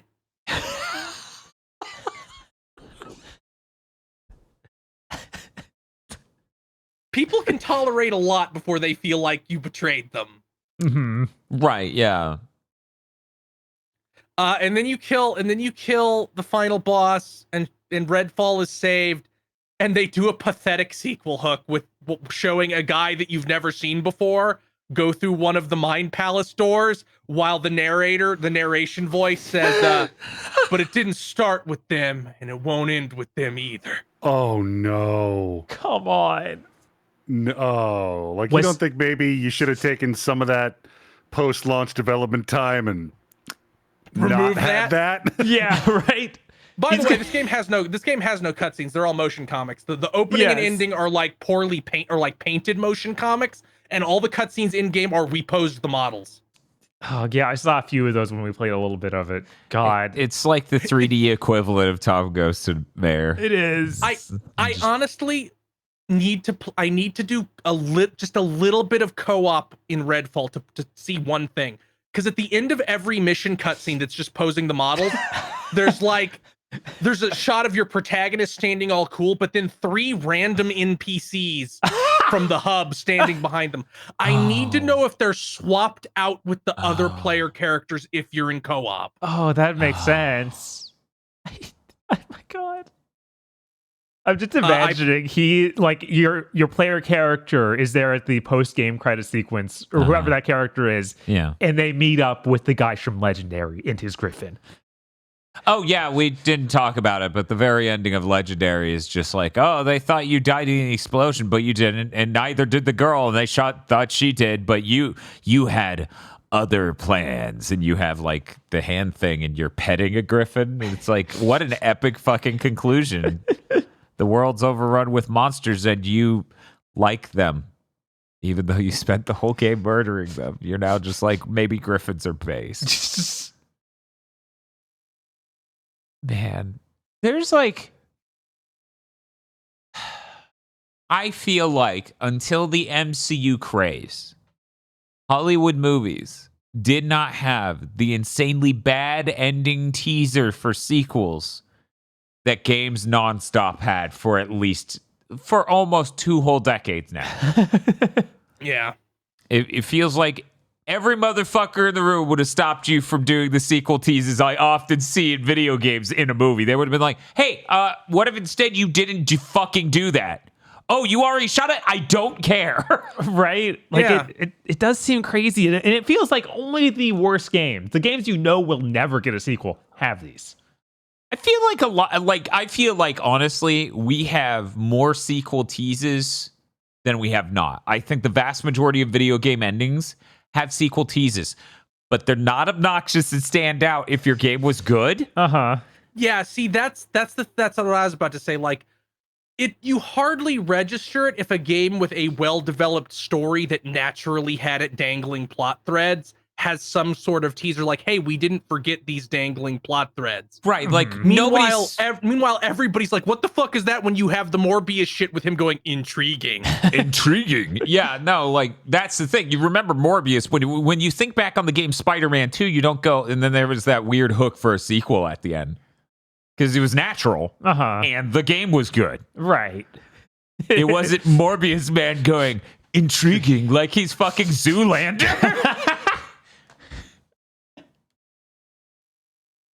I think Redfall might be better than Dead Island 2. That's insane. Yeah, no, from what I played, it was. I mean, just from the angle of instead of hitting guys a lot with a melee weapon, you shoot them in the head once and they're dead. Right. Well, there's only one way to know, Chris. Okay, it's on Game Pass now. No, I meant...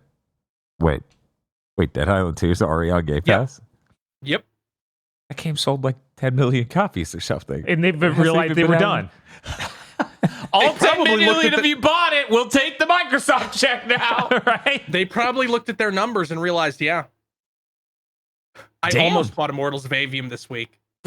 It was because it was down to $9 on Xbox. But then I remember Digital Foundry being like, oh, it looks like shit on Xbox. And I'm like, well, what's the point? No, that's not true. Digital Foundry showed how it looked like shit on Xbox and said it's the same resolution as PS5. And I had to go, no. And they said, oh, shit, you're right. They said, oh, shit, we don't know why it looks like that. We contacted the studio. And that's the last I ever heard. They might have put something in the description being like, the studio said. But I honestly think that was so fascinating and bizarre, it warranted a video. Unlike the 3 videos they've done with frame generation using Immortals of Avium on PC. Or whatever, however many of those they did. They did at least 2, I feel like. Anyway. Yeah, play Dead Island 2. I want to know what you think. Okay. I'm sure it'll be better than Dead Island 1. Here's the thing. Dead Island 2 is so good. It might be my favorite Western developed game from last year that wasn't called Spider-Man 2. I'm open to suggestions if anyone wants to throw in a single Western. Alan Wake. There we go. Yeah, Alan Wake. That doesn't feel like it's really a part of the system though, because it's Remedy and. I like Star Wars a lot more, but I don't know. Yeah, that's true. You like Star Wars a lot more. Yeah, Star Wars definitely clears fucking Dead Island. Yeah, Dead Island is one of those like, yep, that sure is worst in genre sort of feelings for me. Yeah, but it might have like the consistency of like cafeteria Salisbury steak. That's worst in genre. What's the genre of Dead Island 2? First person melee? Because that's already not a good game. genre. Stoner game. It's Just Skyrim with like zombies. Assassin's Creed. Skyrim with zombies. Like that's what The Witcher. That's what The Witcher Assassin's Creed are. Well, That's what Dead Island 1 and 2 are. That's what Redfall is. I beat Dead Island 2, but I never really beat Cyberpunk or The Witcher. So I don't know. Is Dead Island 2 better than The Witcher 3? I mean, The Witcher isn't a stoner game. That's a Western RPG, but The Witcher type Assassin's Creed games are stoner games. Oh, okay. Because you just get high and it's like I do all the checklists. Hey, That's they all can I also need. be midlife crisis games. Thank you. It's true. It's a meditative thing to play those games where you just do the button stuff while you think about your day. Until you're working 60 hours a week at 2 different jobs. Right.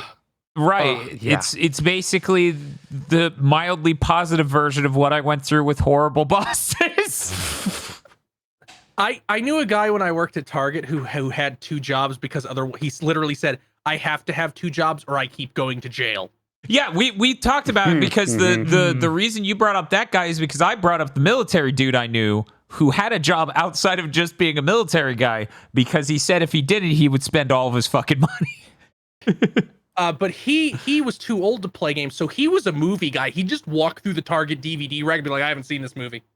And like buy 1 or 2 every shift. You know what? Good for him. Yeah. I sat here and I was like, I'm not going to pay $7 to rent, and I don't even remember. Oh, it was a movie I actually wanted to watch. The people who made, I'm always so bad at Fat Man. Oh, made an action movie that came out in the last month.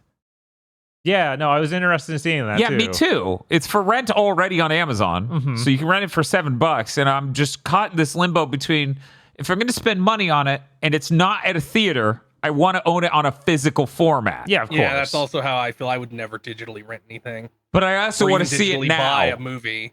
And that's a complicated thing for anyone who's interested in that, because we enjoyed Fat Man and I think it's good.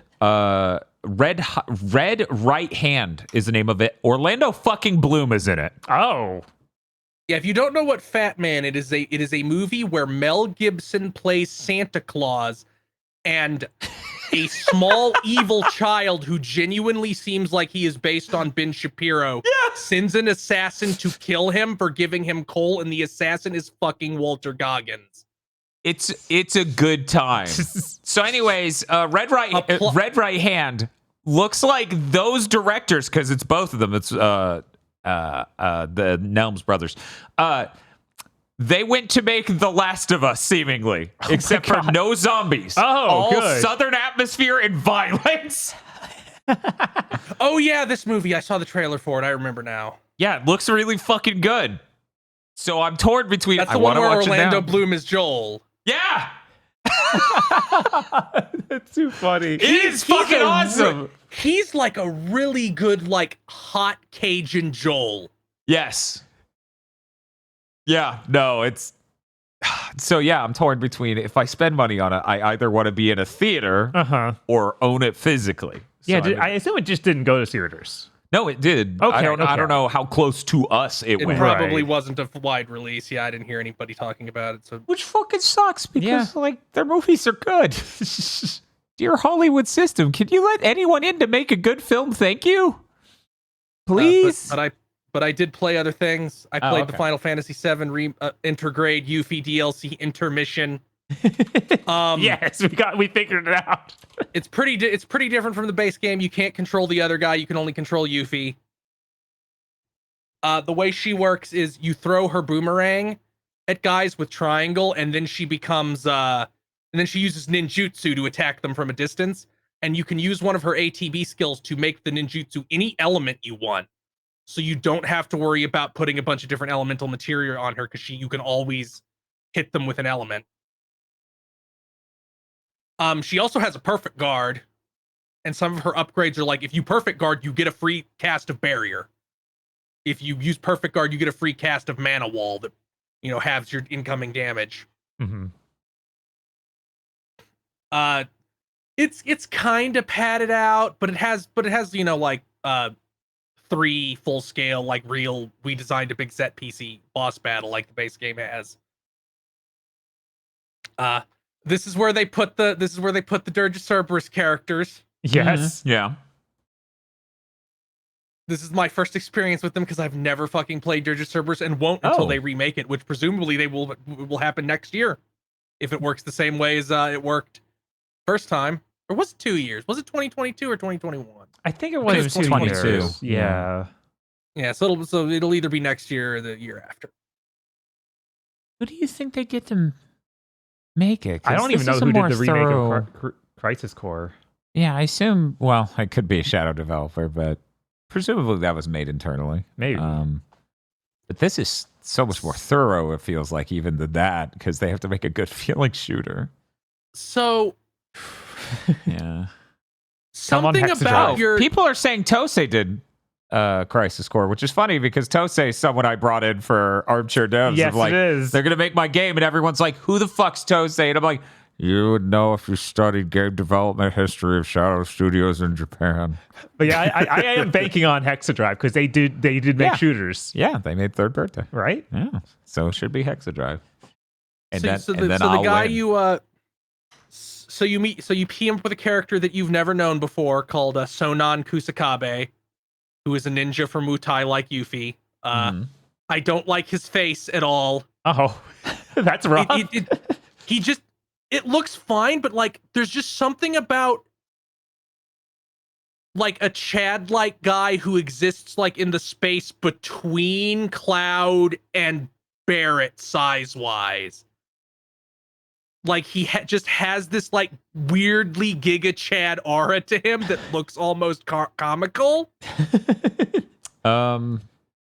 So do you want to know what I think looking at this picture? Because I assume it's the picture you just posted, right? Yes. He looks like, and I'm sorry, an Overwatch character. He looks like his facial design. In that specific image he does, but he has like more pronounced cheekbones in game. So he just has this very strange look to him compared to every other character, I feel like. Like that image, he looks like if Clive had a Nero. If Clive and Hildebrand had a child. Yeah, okay. There was a little bit of Zack energy to him. A little bit. Oh, by the way, Zack is in this fucking intermission. Yes. At the very end.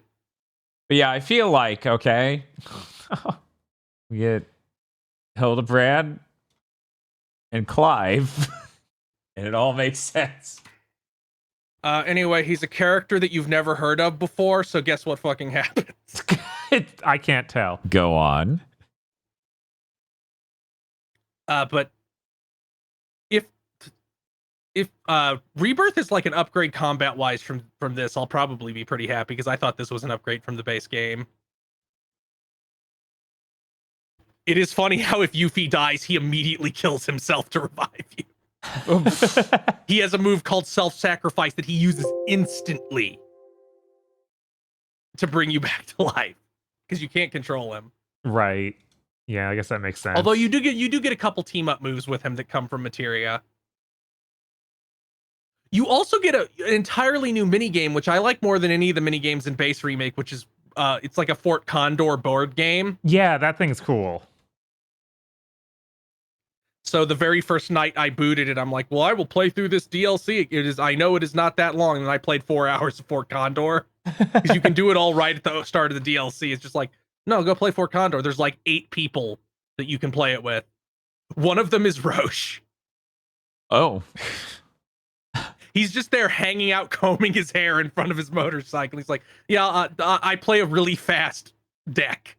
Is he now timeline wise? Is this after 7 remake when you run into timeline wise? pretty much all of this, I believe, takes place Simultaneous? right as the plate is being dropped. Okay. Like immediately before that starts to happen, and then you leave Sector 7, and then it starts happening while you're doing other shit. So you're out, like, basically, it's kind of implied that the reason the main characters were even able to get into Shinra HQ is because you had already fucked shit up. So Roche's demeanor in this moment. He's literally looking for Cloud. Okay. He's not just crying Wojak. I also think it is very funny that the best normal player, who is not the Grandmaster of Fort Condor, but the best normal player is Wedge. Or which one's the fat one, Biggs or Wedge? I think Biggs? that's Wedge. Yeah, think. so he's just like, so yeah, of course he's the best one at basically the card game. That makes sense. And then the Grandmaster is Chadley, because of course it is. Of course. Who else would it be? You can't escape his like all-encompassing grasp. Oh, Chadley. You better like him, because he's not going anywhere. I need to know, did you play the other mini game where it's like the mini game from the regular game where you play as Cloud breaking boxes, but you play as Yuffie Yes, breaking I did. boxes? Did you complete the hardest run of that? Yes, I did.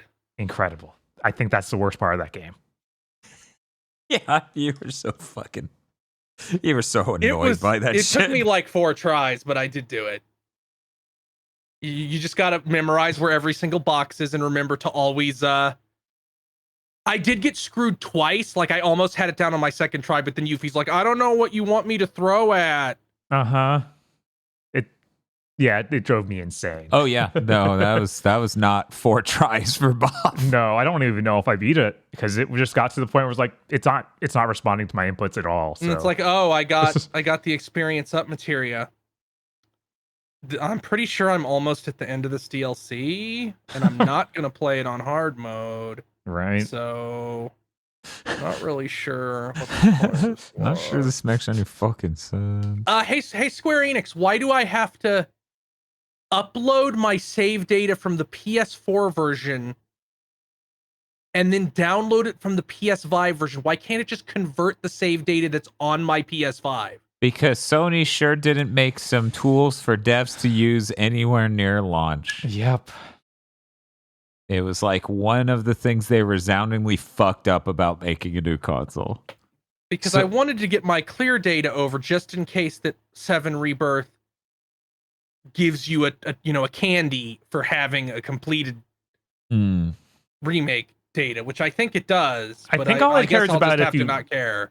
Yeah, I think all all you it wants. Just have the save data at all. Yeah, just any save data, even if it hasn't even played the game. Just like, oh, you've booted the game and made the save file. Yeah. Okay, that at least I'll still get that then. And I played one other thing. Oh yeah? In my quest for finding fun games to stream that, are intellectually stimulating. You played Quest 64? No. I decided, well, there's that weird Crash Spyro crossover game on the Game Boy Advance. What the fuck's wrong with you? Crash Purple and Spyro Orange. Jesus What Christ. the fuck? Why did you play that? Those sound like juice drinks of some sort, like Fruitopia crossovers. Crash Purple, the Rip Talk Rampage, and Spyro Orange, the Cortex Conspiracy, because it's Ripto and Cortex teaming up. God. I really need these Mountain Dew flavors. These games are mini-game compilations. Yeah. Oh. So they're I like, didn't know that. they're like the Bart's Yeah. Nightmare quest. Yeah. Did you just slide into this from Bart's Nightmare at some point? No, I did it after I beat Redfall. Now, there's not much to talk about because they are just minigame compilations. It's like play a root beer tapper. Uh-huh. Like it has a different context, but that's what it is. Or like do an infinite runner. And Spyro, and Crash has things sort of like 2D platforming levels, but barely. Spyro doesn't have any of that. Spyro is all mini games. Huh. Well, it just barely fit the title up there. Didn't fit the But- text after it, but But I did get to the first boss fight in Crash Purple, and I'm glad I did because it is very funny.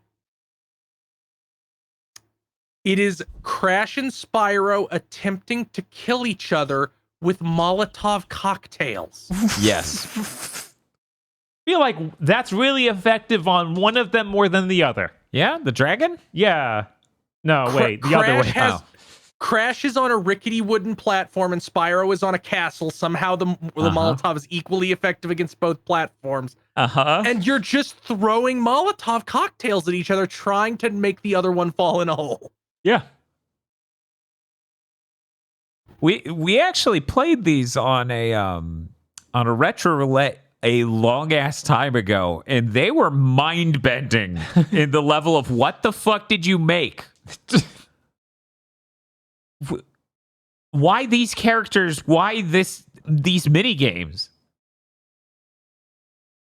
Well, yeah, but the Pokemon was popular at the time. Every game was starting to have two versions, like some fucking version of Metabots had two versions. Bomberman had two versions. Bomberman had two versions. I'm sure there's a fucking list somewhere of all these franchises. Oh, that'd be then 'cause I so was- good. And then because I wanted to see what the other Spyro GBA games were like, I booted a couple of those. I stopped almost instantly because every single level in those Spyro ones are surrounded by kill zone. Like you walk too far and touch it and die instantly. Because it's like an isometric, like the way Grunty's Revenge was. Ooh. Guess that's one They're way to gonna- make it harder and take longer to beat. Yeah, of course. Yeah. That's just level design. I guess. Microsoft's gonna remake these AAA scale. Toys for Bob will do it, and then they'll refuse to pay them extra legally and get them shut down somehow. No, they'll do that, but they'll do it for the people who did Battletoads. So they're gonna trick the people who made Battletoads to start working on this mini game collection. Then they're gonna shortchange them. Then they're gonna do a corporate takeover.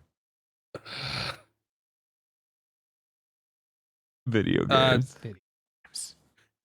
You know that Mickey Mouse game that you showed off on the Christmas stream, I think, where you get the magic costumes? You talking about the Capcom one, right? Yeah. Did Yeah. you know there's 2 sequels to it on Game Boy Advance? Yes. Huh. If I remember, the second one may have even come out on the Famicom, or both of them may have come out on the Famicom in Japan, but not over here, Super Famicom to be specific. I guess Yeah. that would make sense because they look identical. Yeah. So Yeah, I those was like, seem what the deep. fuck? Magic Quest? That's like the Mickey Mouse thing. Why is there 2 and 3? What's the name of the main character of Final Fantasy Mystic Quest? I always love his name. Brian? Yeah, Brian. Isn't that great? He has the same name as the guy from Quest 64. Oh my god. Isn't that awesome? What a good name. We should talk about what is that? I showed you it. The remake of Benjamin. Benjamin. Okay. The Okay. Equally remake of American and just plain. Again, I don't know when we'd ever get to talk about this, but did you know there's a Dan knows because I told him, but did you know that there's a remake of Mystic Quest on Steam? Yeah, that thing's bizarre. I'm not sure It's if I called- showed you, Bob. Yeah, I don't think so. It's called Jacob's Quest. They stripped out all the iconography and everything and changed, but it is obviously a remake of Mystic Quest. Like, it is Wow. really obvious.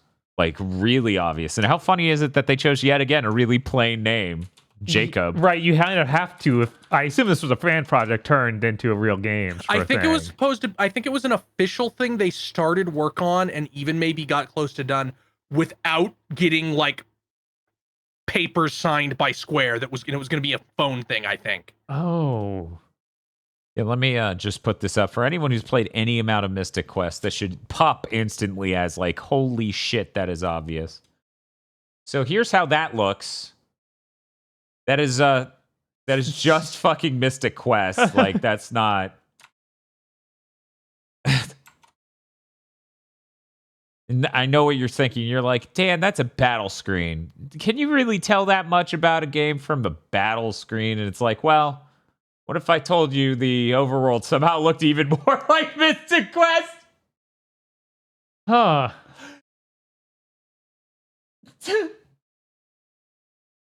So That's anyway, crazy. Yeah, that's nuts. And you're right. That will never come up because I already played Theatrhythm. I already played the Mystic Quest songs over and over because, man, are they bangers. Yeah, I bet that this doesn't have good music. Yeah, no, some that's a point, really high bar to live up to. Right. At Good some luck. point, I'm just going to come in here and be like, okay, Dan, I played Mystic Quest. You won. Yes. For people who don't know, I grew up with Mystic Quest because I've been with the Final Fantasy franchise as long as it's been going. So it's been really weird to watch people do the arc of, this game fucking sucks. It's so derogatory for Americans. And then the arc is coming back where they're like, actually, this is pretty tight. This is fine for what it is. Right, yeah. Yeah. It's got great music. At the end of the day, I'll take a Final Fantasy game that's really stripped down in nature if it has like an unbelievably banger soundtrack. Yeah, that always helps any game. But that's all I played. Aggro, did you play any Crash Bandicoot games that were purple or Spyro games that were orange? By the grace of our good God above, I did not. Oh, okay. Well, what have you been playing? I've been, God, I spent most of this week doing boring adult shit outside of my house, so I only get to play a little bit more Unicorn Overlord, basically. Oh, Unicorn Overlord. Bob, did you want to listen to Aggro talking about it Sure, and of say course. nothing yourself? You're not allowed. All right. I'm just kidding. Bob, what has happened over there? I don't know. I feel like I'm hostage picking up on some situation. hostility. Okay, fine. I wasn't going to talk about it, but I guess I need to. My copy of Unicorn Overlord is in Florida. It's over. Oh, no. Billions must die. Oh, no. Billions must die. It's not like, oh, well, Dan, just buy a copy and then like return the. No, this is like the good edition. Mm-hmm. And it's 5.5 hours from me. So you're telling me that sick-ass card game is only like 20 minutes away from me?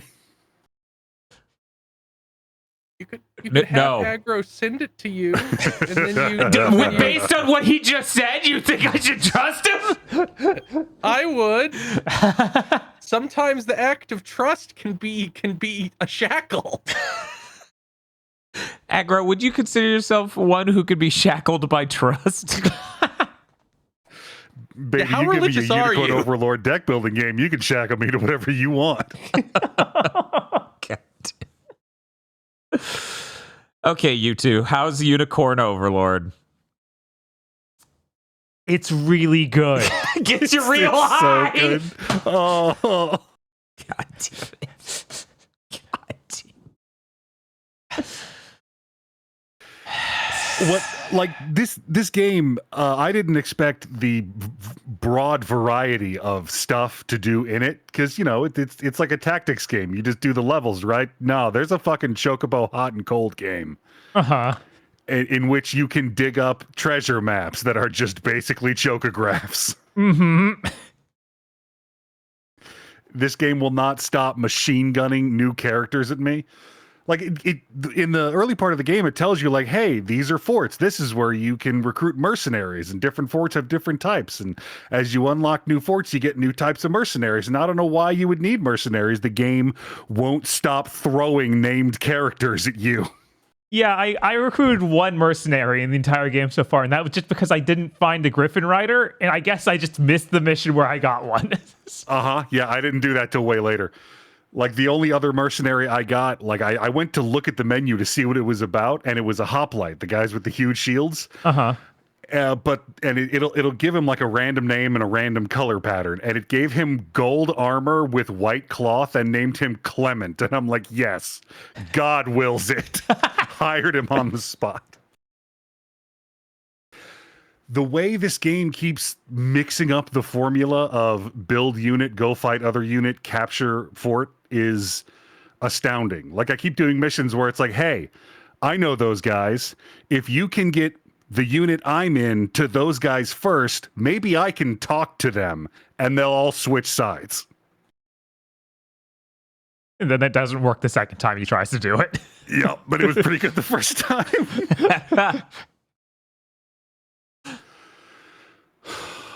I also found some kind of like infinitely replayable sigil trial thing. Not really sure what the deal with that is. Yeah, there are multiple of them around the map, and beating them once gets you like special unlockables, and it seems like you just replay them to get leveled up and stuff.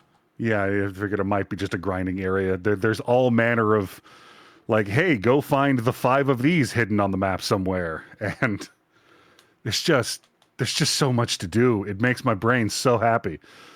Like, I usually get fatigued most of the way through tactics games because it's just like do the level, do the level, do the level, do the level, and it's the same thing over and over and over. And you know, like you've seen me, your boy loves chocolate cake, but there's a point at which you need to mix it up a little bit. And this game is a vast buffet of little diversions and other shit to do.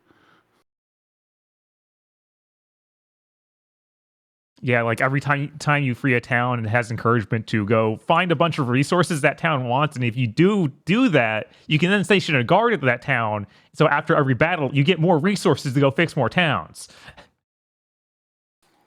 It never ends. No.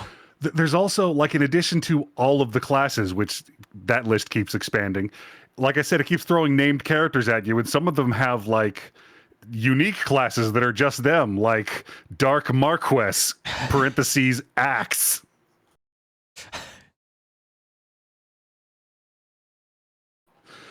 Vanillaware may have done it again, you guys. This game's real good. Yeah, they're scary. They have too much power. I don't know if you did this.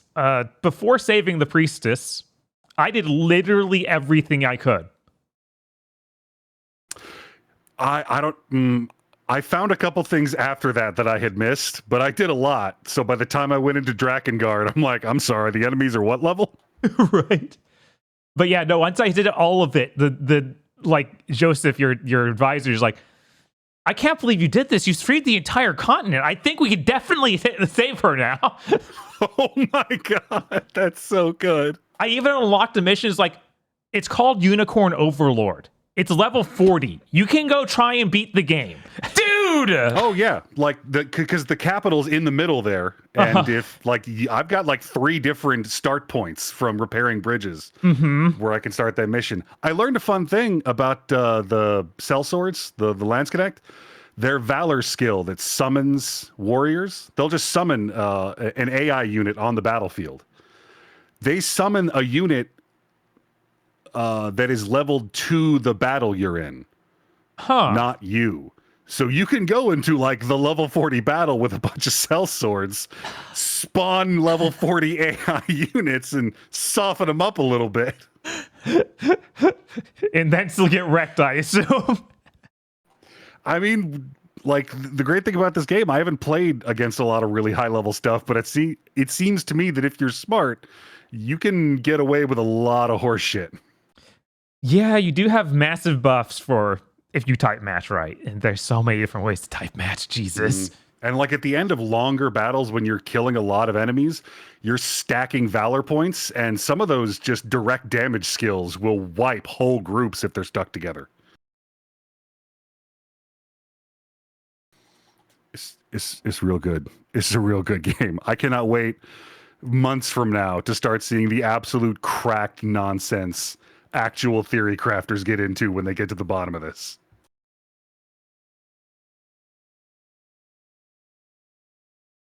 Hey Bob, maybe we should go to Niceville to film that stuff. And get my copy of Unicorn Overlord. You got a free demo, Dan. You can play that. I don't want to play the free demo. Bob, you son of a bitch. What are you doing?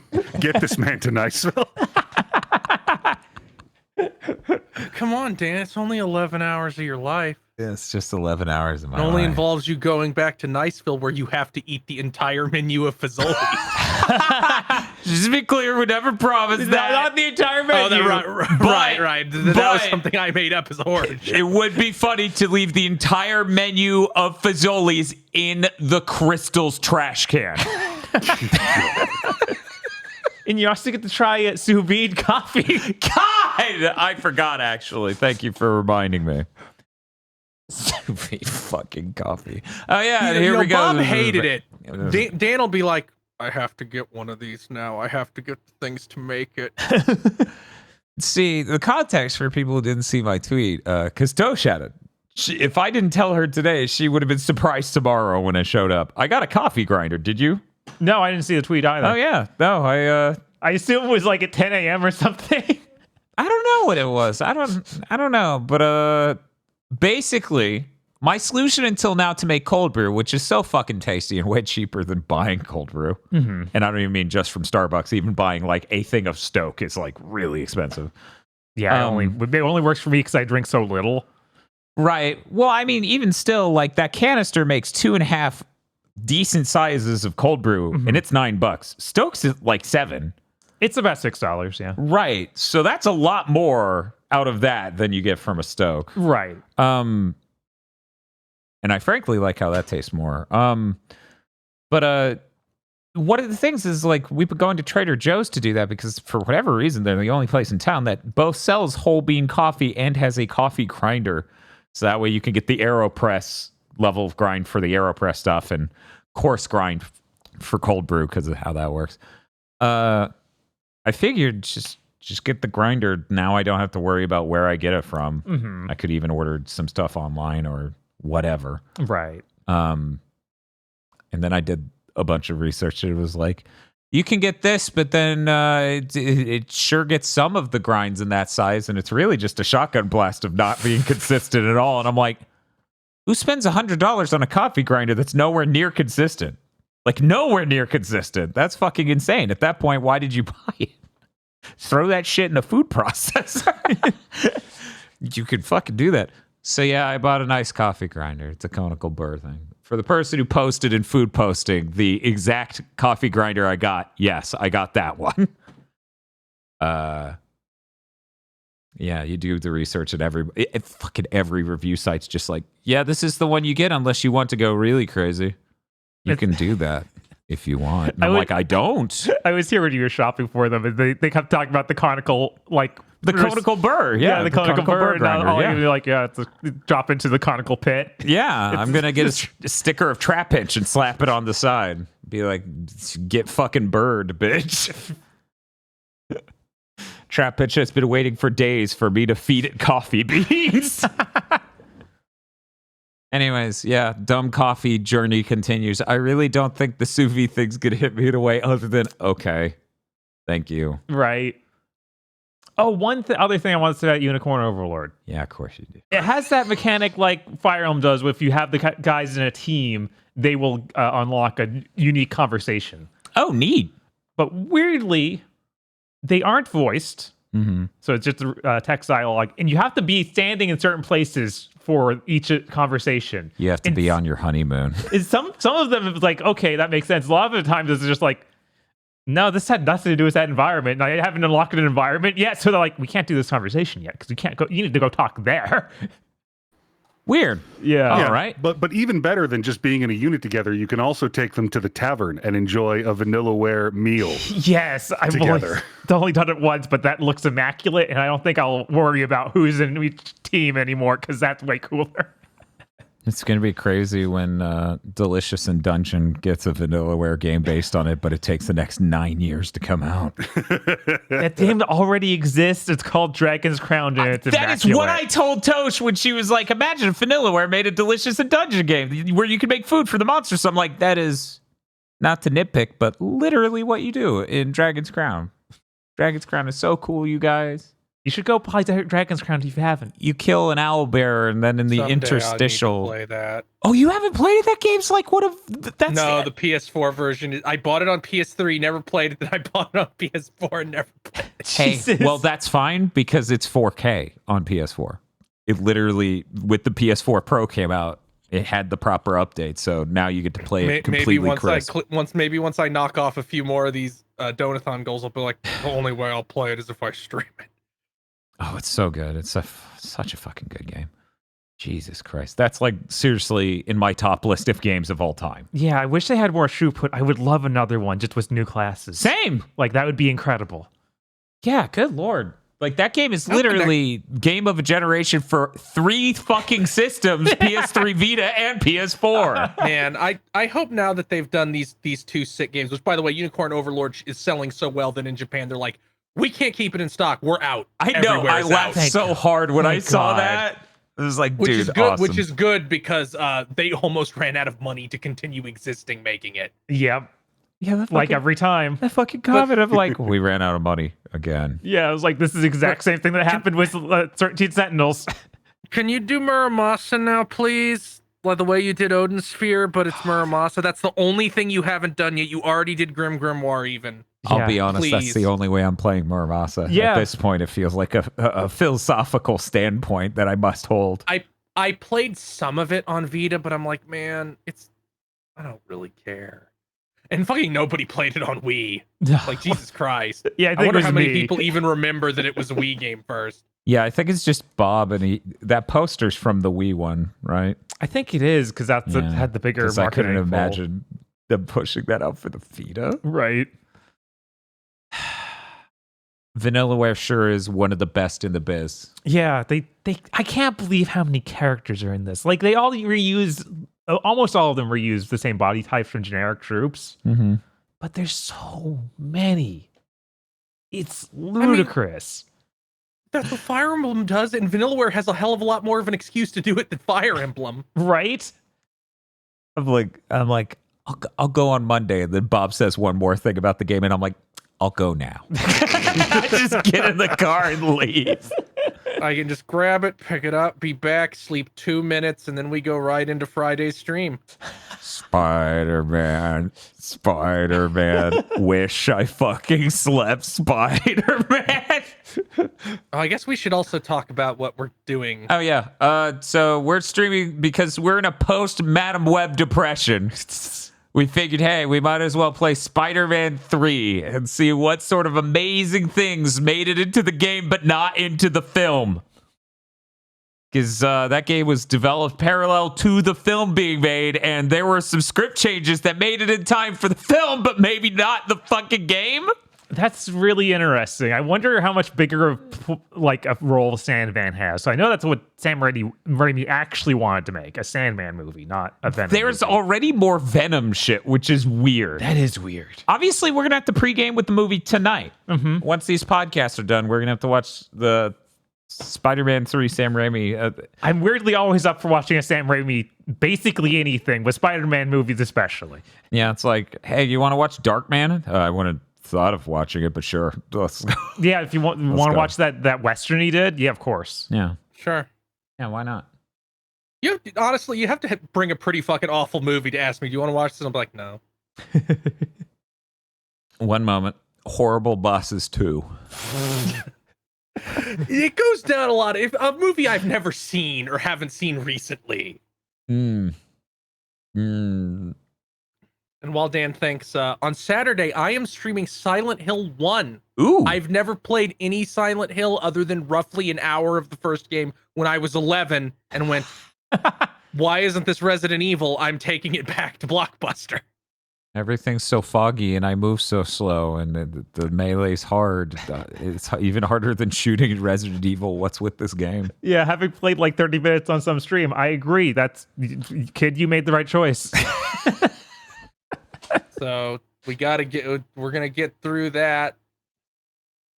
And then after that, I'll probably go Silent Hill 1, Shadows of the Damned, Silent Hill 2, Killer is Dead, Silent Hill 3. Because playing all 3 Silent Hills in a row sounds like too much. Understandable. It's a pretty good way to break it up, too. Right. And you didn't guarantee the 4, did you? No, it was only 1 through 3. Okay. Silent Hill I 5 learned Airbnb. that Silent Hill 4 was always intended to be a Silent Hill. That thing about it not being Silent Hill at some point was just a rumor. Is that so? It was always intended to be Silent Hill. But the real reason I almost included 4, but then I'm like, there's no good way to play that. With 2 and 3, I can just play the because the fans polish the bad PC versions Mm-hmm. Mm-hmm. into something you can use, and I don't think 4 got that because nobody cares about Silent Hill 4. I guess that means it's on us. We gotta have the only 2 Silent Hills. We played 2 and 4. Hey, I don't think we covered it last week when it came out, but that fucking Silent Hill 2 remake has been rated in Korea, so you might need to be getting on the Silent Hill train real soon. Considering we have that Stellar Blade demo that Sony pulled, Oh yeah, I forgot to put that in news. It seems like there's going to be a Sony state of play anytime coming. Right, it's got to be soon if that Like if that before demo was Stellar, up. like before Stellar Blade comes out. Mhm. Chat, we are not calling it Bloober Week. Oh, Oh shit! I gotta watch Blue Velvet. oh man, so do we. It's right there. I set it aside. Actually, it's over there now. Right there next to my Rocky collection and John Wick 4. I only saw it in theaters. Wanted to watch it again. Here's my movie about the horrors of suburbia. Later, Japanese game developers will steal it to make a game. This is mild spoilers for Twin Peaks or moderate spoilers for Twin Peaks, so I'm gonna go ahead and So I had to hear Leland Palmer do an impersonation of David Lynch. Oh my god. And he's like, yeah, and he was in the room with the guy, and then he goes, you did it! And the guy's like, oh no! And I'm like, this is killing me. Everyone loves impersonating David Lynch. Anyways, that's it. I'm not. Jesus. Jesus. I mean, I get it. It's really good. I was like, everyone loves this fucking voice. I can't believe that thing came out like earlier this week of like him getting super angry at someone over him doing a shot that was too long, like a scene that was too long or something. No, I didn't know about that. What? Yeah, it was for the return even. And it was like, guys, he's totally justified getting angry at some dude telling him what to do with his show. But that shot was too long because every shot was too long in the return. Yeah. And like I only found out well after we watched the return that the return was originally half as long. And once I learned that, I'm like, I get it. I get that that's how you turn something 9 episodes into 18. You add some ideas and then you just end every episode with a music video. That really, really low rent live concert music video. Anyway, enough Twin Peaks. Now is the time for checking if Agra played anything else. Did you play anything else, Agra? I did not. Well, prepared to get fucking played by the Podlords. Oh, fuck! Oh fuck! I don't feel safe. Oh, fuck. Yes, that's right. Oh, fuck. The Podlords. Podlords such as BN12, E. Lee Broyles, Red Blaze 27, Suzu Shiro, Rado, 9 Shades of Mighty. Oh, yeah, that's right. We also played Mighty Number 9. Why didn't we talk about that? I don't know. It's almost like we played that game hundreds of times. WTF, Spider-Man. It was funny to do it right after all the Mario games, though. It was fucking hilarious. That game, I definitely rather play through Mighty Number 9 than Sunshine ever again.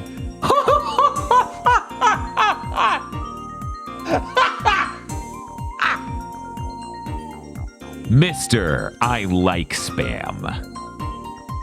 Rip to one of the best. In his honor, I have to share my favorite DBZ moment. Was really good. This is a great moment. DFW3K. Muck Bun. Shiny Mew. Kristen. Oh my god, please tell me I'm not too late to change my name. I'm so sorry. So worried about what that was. You made it. What a year, huh? Captain, it's March. Cooper Tank.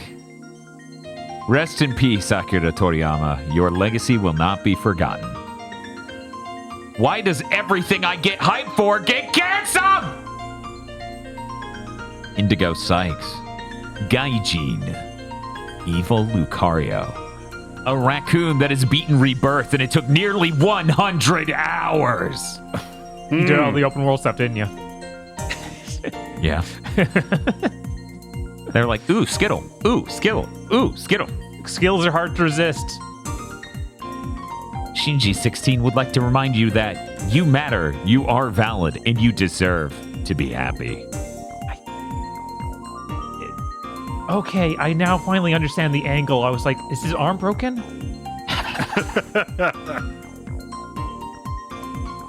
50 hours into Rebirth. Then I hit the gold saucer.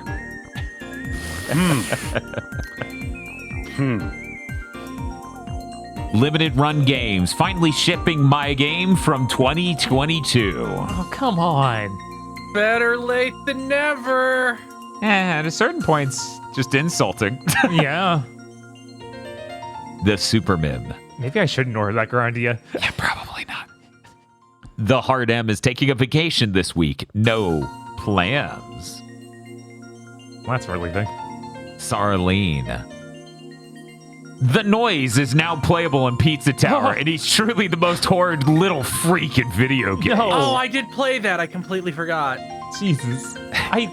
It's like Grandpa from Simpsons when he takes his dentures out. My God. It's Yes, awful. I think he's Monk, though. Monkey.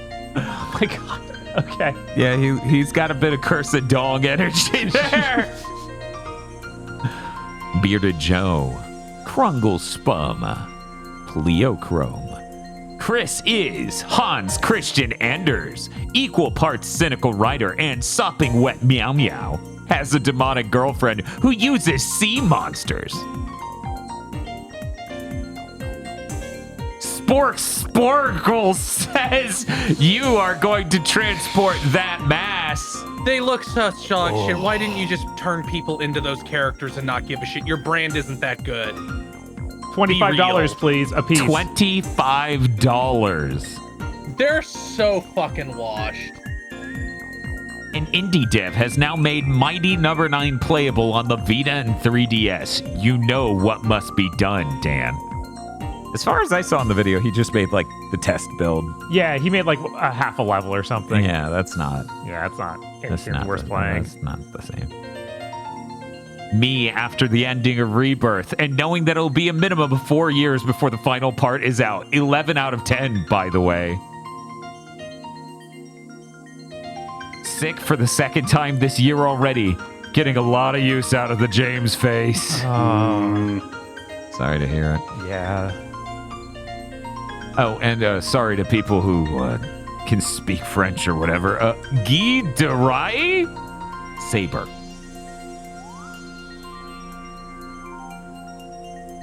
Acceptable characters to be top tier early in a game's life cycle. And out of Bleach gags, so I'm just gonna have you read Yu-Gi-Oh card names. Tyrant, Red Dragon, Archfiend. Thank you very much to our Podlords. Thank Thank you, Pod Thank you, Lords. Podlord.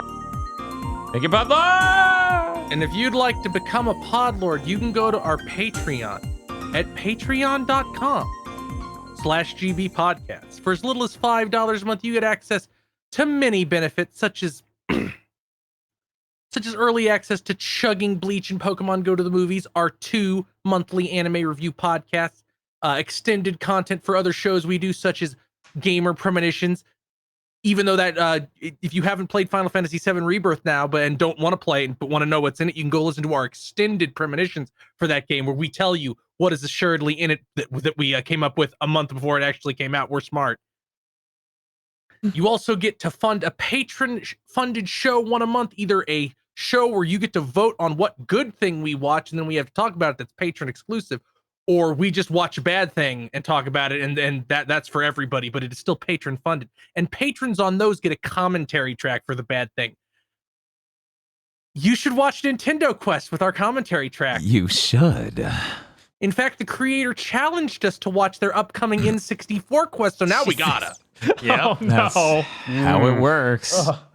If the creator themselves comes and challenges us, what can be done but to acquiesce? Right. That's patreon.com/GB podcast. If you don't have any money, it always helps immensely to tell your friends, rate us on Thursdays, rate us on your podcasting app of choice, or leave a comment and subscribe if you're watching on YouTube right now. Patreon.com/GB podcast.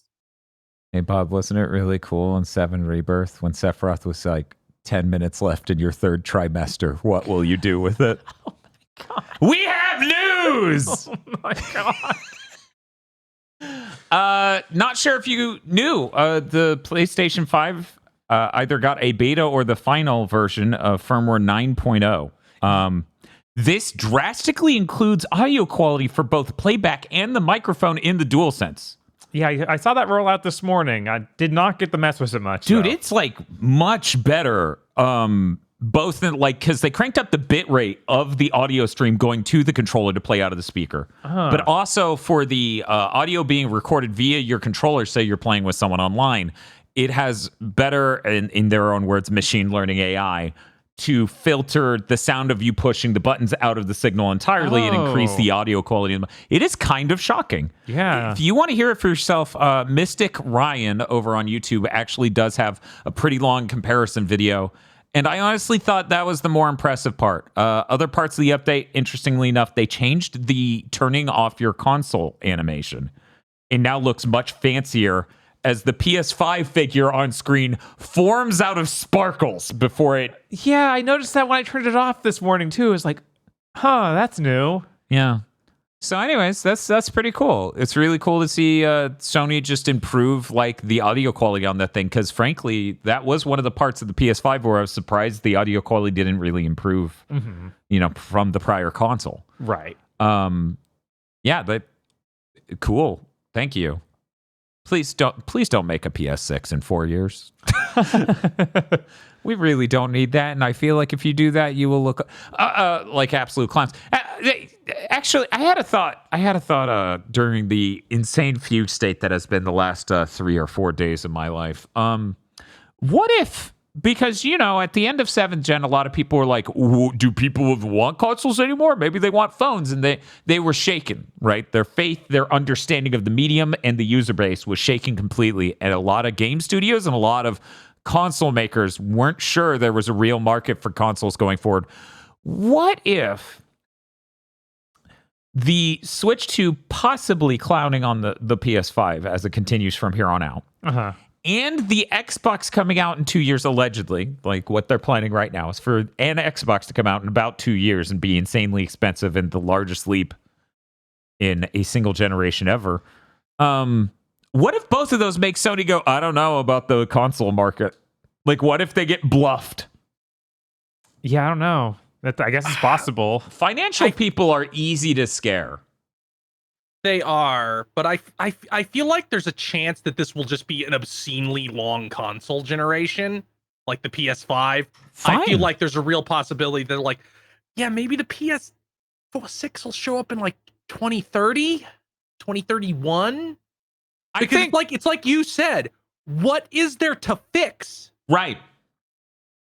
Like, especially with like the Switch 2 coming out, it will be more the hardware target. So it's not like you're going to get these games that run 30 on the PS5 by and large.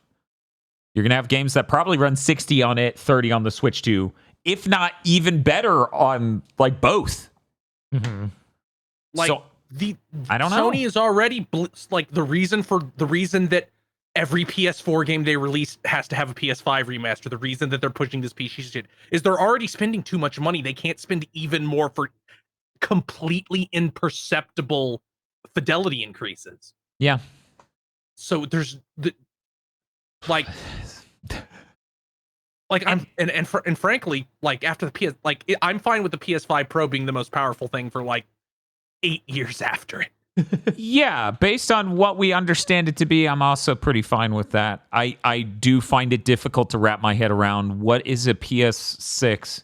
Like, and I can be wrong on this, but what is a PS6 going to offer us in 4.5 years that makes it make sense to move towards? That makes Sony confident that people move towards it? Because I think the improvements in the DualSense, and load times and games running well, all of these are massive improvements over the PS4, and even still people are like, there aren't enough exclusives. And I'm like, yeah, because they should run on everything, because I want them to run well on PS5. I don't think Sony makes way too much money from having a console to get out of the console market. I don't know why people pretend like they don't get 30% of every sale that happens on PlayStation. It feels like financial advisors, when they write articles, somehow forget that. Right, yeah. No, it's like, guys, only Microsoft is the one that doesn't sell any games. Right. Let me see how much PS4 software has been sold. Yeah, and that's the thing. At a certain point, maybe they don't see it as a problem if they make a PS6 and people hang out on the PS5 because they'll be selling games for either or both. Right. In 2021, there had been 1.5 billion PS4 games sold. Jesus. 30% of those. That's fucking money. Yeah, I guess the only reason Sony was able to have their faith so thoroughly shaken by the whole PS3 incident and the smartphone thing is that the PS3 took an insane amount of money to invest in. The PS3 was the rockiest time for Sony ever. Any stiff competition or other people in the marketplace bombing out entirely could have happened now, and Sony would be like, nah, we're good. Why else would they greenlight 12 live service games? Yeah, I feel like they'll just sit on the we'll just sit on the PS5 until there is some sort of development in technology that shifts the paradigm. And like as you guys are talking about, with the Switch 2 coming out being more of the hardware target, with Western game development collapsing and budgets maybe coming back down, if this console generation does keep going, I mean, management is still going to want some new thing to happen on schedule because that's how their brains work. Is there a future, do you think, coming out of all of this strife and calamity where we get another Vita in a few years? I actually think a portable PS4 is very possible. It is. I wonder if the development timeline for it would make it so long that it maybe wouldn't be as popular. Because if it was on the market right now, it would do gangbusters. For certain. Like, you asking me which one has more value, The Last of Us on PS5 or The Last of Us Portable? We both know the answer is The Last of Us Portable. Like, that's just true because it offers anything that the original version didn't have. But yeah, I do wonder if that development timeline, hardware-wise, just takes so long that maybe they don't see it as offering value then. They might feel like they have to get into it if the Switch 2 comes out and just does insanely well. Yeah, I feel like Sony wants to be back, take off in Japan again, and making a portable seems to be the only way that you can make that happen. Oh man, could you imagine? Here's my theory crafting. We get the let's say it's a PS4 Pro, not a PS4, because there are things about the Switch 2, as I understand them to be based on specs, where it is substantially stronger than a normal PS4. Right. So that wouldn't be enough. There's a chance games will even run better on that than they would run on a PS4 scale of hardware because of the CPU and stuff. Anyway, so we get into that. Sony gets into the portables. Those start doing well. They start selling games. They start prioritizing, weirdly enough, even further into the past development. The Japan end of Sony starts making a weird resurgence. What a bizarre timeline, because Jim Ryan's out. Anything's kind of possible now. It does feel like things are possible again. All of the weird Sony breaking down and becoming this homogenous pile of bullshit happened under Jim Ryan. Like Dreams getting fucking abandoned, them shutting down the studio that did everyone. Yeah, it's literally every fucking studio that's been shut down in forever. So Sony Japan, the people who made Concrete Genie, the thing we're covering later. It's interesting. We may end up in a growth for smaller game development sort of era. Because I think them crashing this hard into the limitations. What are the confines of a finite universe? The physical boundaries of a finite universe. Them crashing that hard into it with Spider-Man 2 and being like, for Spider-Man 3, we're going to spend $600 million. I might motivate them to be like, what if we did a bunch of small games that were smaller and way cheaper? Hopefully that does. Yeah, hopefully someone gets in there who actually wants to do that. It seemed there's other stuff this week that's like maybe they're course correcting. Maybe someone with a brain is like, we have to have things with a better, like, it's fine for Spider-Man 2 to sell our console. That's what it's for. We should have smaller things so we can make money without selling our own organs. Yeah, and that's the thing. Like, it seems like they're already clued in on that because I cannot remember the name of the new guy. Is it Hiroki Totoki? He made some comments a few weeks ago, which some people are alleging were about Bungie, but shortly after that, it became clear it was much more about everyone, where it was like, we're spending way too much on these games and they are taking way too long to make, and there needs to be more accountability and we need to get these out more regularly. That sort of implied that, yeah, the Spider-Man 2 thing's not maybe the best idea going forward. Who knows what the new person, when they come in, thinks, but at very least you could see people who are strictly from the financial end of Sony just being like, yo, this ain't working. This is not a good plan. So I looked up what Dan was just talking about. That included exactly how many copies of Spider-Man 2 they needed to break even. Oh. 7.2 million to get in the black. Oh. You bet your fucking ass that's unsustainable. And Yeah. that You can't spend more than a game that costs that much. No. You just can't. GTA, that means GTA 6, if it's $1 billion thing is accurate, they're going to need like 20 million sales. Luckily, they can do that. Yeah, they're They the can only do that, ones that but They're can. freaks. They Yeah. could do that. They could They're sell 30 freaks, million but- in 1 year. They can. But I'm willing to bet they'll look at that and be like, "Whew, let's never do that again." Meanwhile, Bethesda's just looking down the barrel of, we have to ship the sequel to Skyrim. Oh, man. They could just. I feel like you can make the sequel to Skyrim a lot cheaper than you can make a lot of these things, because I'm gonna be real. You can just have shitty. They can just have shitty world sim in that game. I don't give a shit. Yeah. I want to wander around and stab people. Yeah, I have to wonder if they realize that. I have to wonder if they're aware. Yeah, I'm really scared. I am really scared that this is the time Todd Howard will be like, nobody was ready for Daggerfall with its 11,000 square miles of procedurally generated landscape. We're doing it again. We're doing it again. They'll love it this time. Yeah, aside from that, I didn't really bring much news this week. We'll go ahead and move on to Chris, who might have relevant news. So Sony is allegedly, let me find out exactly, is allegedly working to improve its emulation because it is working with the company Implicit Conversions that was co-founded by former Ubisoft and Sony employees. And the latter of them, those Sony employees, apparently worked on PC SX2 before they worked at Sony. So it seems like they might be getting on, be like, maybe we should have our old games available and keep selling them. That would make a lot of sense. See, that's the weird thing. I saw Implicit Conversion seemingly was responsible for some things that had already shipped. Like, they're seemingly responsible for, like, Jet Moto 2 and Resistance Retribution. So this isn't new.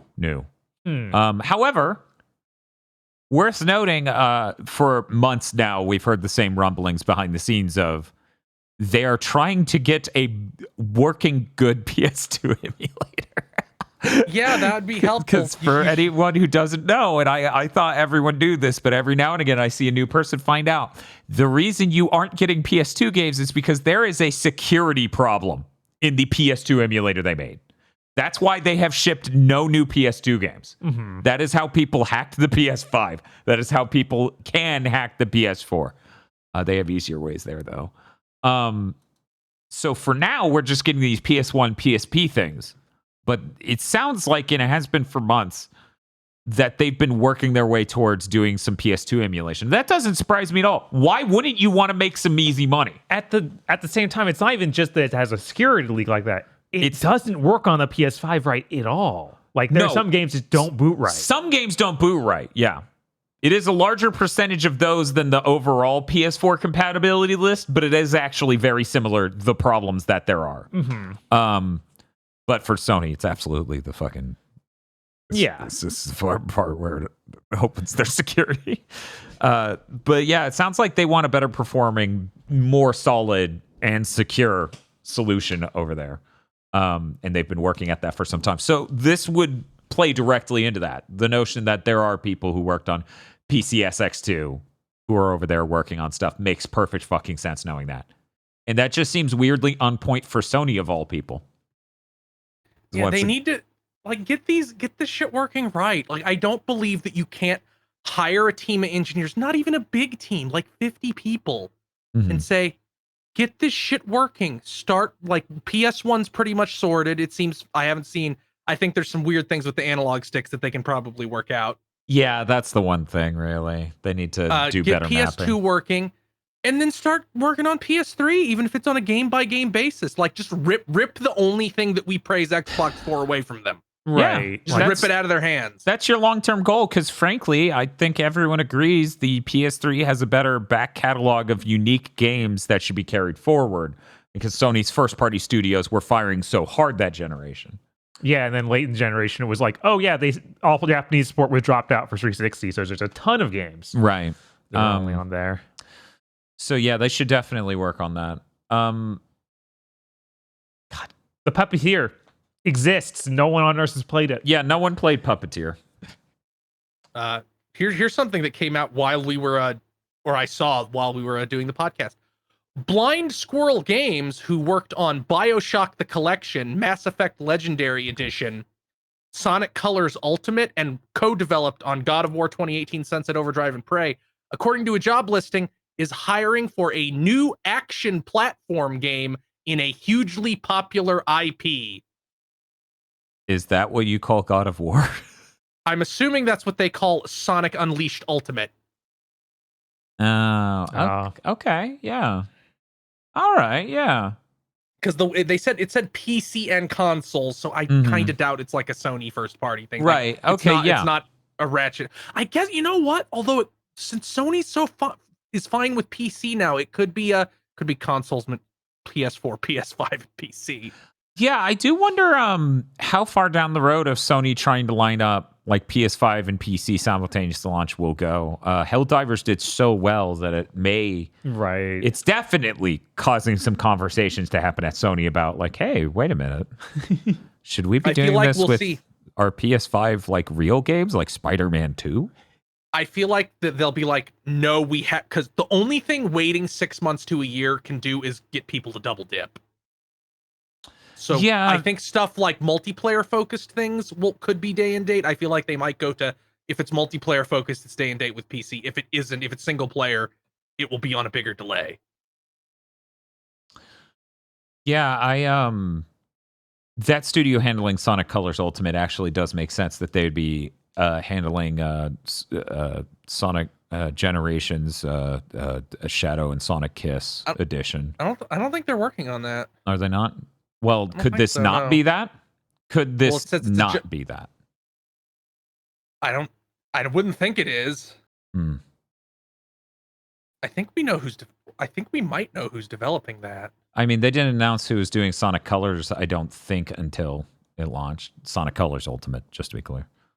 But I don't know. People are saying it's Sonic Team, but... Yeah, developer just says Sonic Team on Steam. Yeah, like that's one of those things where we're going to find out when it launches. Yeah, because Sonic Colors Ultimate does say Blind Squirrel Entertainment on developer on Steam. Yeah, because it's out now. Mm-hmm. I'm saying you need to look at an early trailer. And there's a lot of original stuff in Sonic X Shadow, so I imagine it's probably a Sonic Team joint. Mm-hmm. That would make sense. Because and that's like, I think there was something like, yeah, we fucked up with Colors and Unleashed, so we can't just port them forward easily, which is why they even needed to do the Sonic Colors Ultimate, like why it took so long. Mm-hmm. And that was not the case with Generations, I don't believe. I believe because Sonic Colors Ultimate is a really fascinating thing just because it's made on Godot and everything else about it. Yeah, the reveal trailer and reveal press doesn't mention Flying Squirrel at all for it. So I guess we'll have to see, but I feel like I guess but it was a new job listing that happened like now, and I feel like that game was probably in development for a while. Right. Yeah. Also, I don't think that's on. I don't think it's on Unreal 5, which this. Oh, okay. See, I didn't know that. Job listing said it was Unreal 5. Yeah, it was something that vague. It could even be a new Sly or. Yeah, I mean, we genuinely. I feel like what Sonic thing were you suggesting it was, or Unleashed? Then they would have to. Oh, man, that would be weird. Port from the Hedgehog engine down. Just remake it. No. Who knows? Maybe it's Sonic 06 too. Sure. Like I think Sega are total cowards for never putting 06 on Xbox back and pat. I agree. Yes. I agree. I want that. It's been long enough. Just let people have it. It's interesting as a thing that exists. Curious, you'll let people play Sonic Labyrinth, but you won't let them play Sonic 06. This is when everyone points out that. Well, actually, wait. Was Sonic Labyrinth on Sonic? Fuck, what did they call collections? Sonic Origins Plus? Was it on that one? I have no idea what else. I was know on they there, had a 'cause bunch of Game Gear games. They added a bunch of Game Gear stuff. Yeah, I think it was one of them, but I don't know. What if it's Ape Escape? That would be ideal. It'd be. I mean, yes, I would like it to be Ape Escape. Frankly, I would enjoy any of these Sony 3D platformers that have been neglected over Sonic the Hedgehog. Yeah, I just would because- be more excited for any kind of thing that wasn't because I love Sonic. But Sonic has a future. Always here. Yeah. Yeah, Sonic has a future. Yeah, he's not Yeah. dead. Sly's in prison.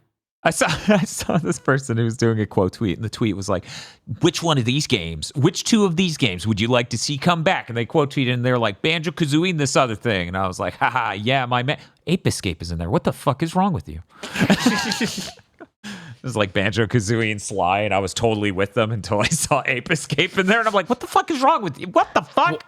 Well, since we were bullying Sony, did everybody see that fucking poll they put up? It's like, here's the God. 16 slot tournament for best Sony game. Yeah, And the oldest game was Uncharted 4. It was Uncharted 4, both Horizons, all 3 Spider-Man games, both The Last of Us's. Yeah, God. I just scrolled down until I saw that in round 1, Forbidden West lost to The Last of Us 2 remastered and just died inside. They didn't even have Days Gone on there, and I'm like, I don't even fucking like that game. Put that on there. What the fuck? No, it's got to be these 2 franchises that we own now. That's all that matters. Yeah, Kratos Gaming's gonna be pissed. I went on Facebook for 5 minutes and it surfaced this thing. It was some account called Kratos Gaming, and it had a video of Days Gone gameplay, but it had a banner at the top where they wrote 1 man versus 1 million zombies. And I'm like, I mean, there are a lot. There aren't 1 million. That's fucking ridiculous. Also, what am I looking at? Did this person pay money to get this in my face? What do they think I'm into here? Anyway, as much as we like to dunk on Days Gone, I have 1 copy of Game Informer I've saved for back in the day. It's the Days Gone cover. Dan, I'm looking at this meme page, Kratos Gaming on Facebook. The top thing is, this is the best horror game of in 2025, and then it's a video of some game I don't recognize, but the banner at the top of the video is, this is the best horror game in 2024.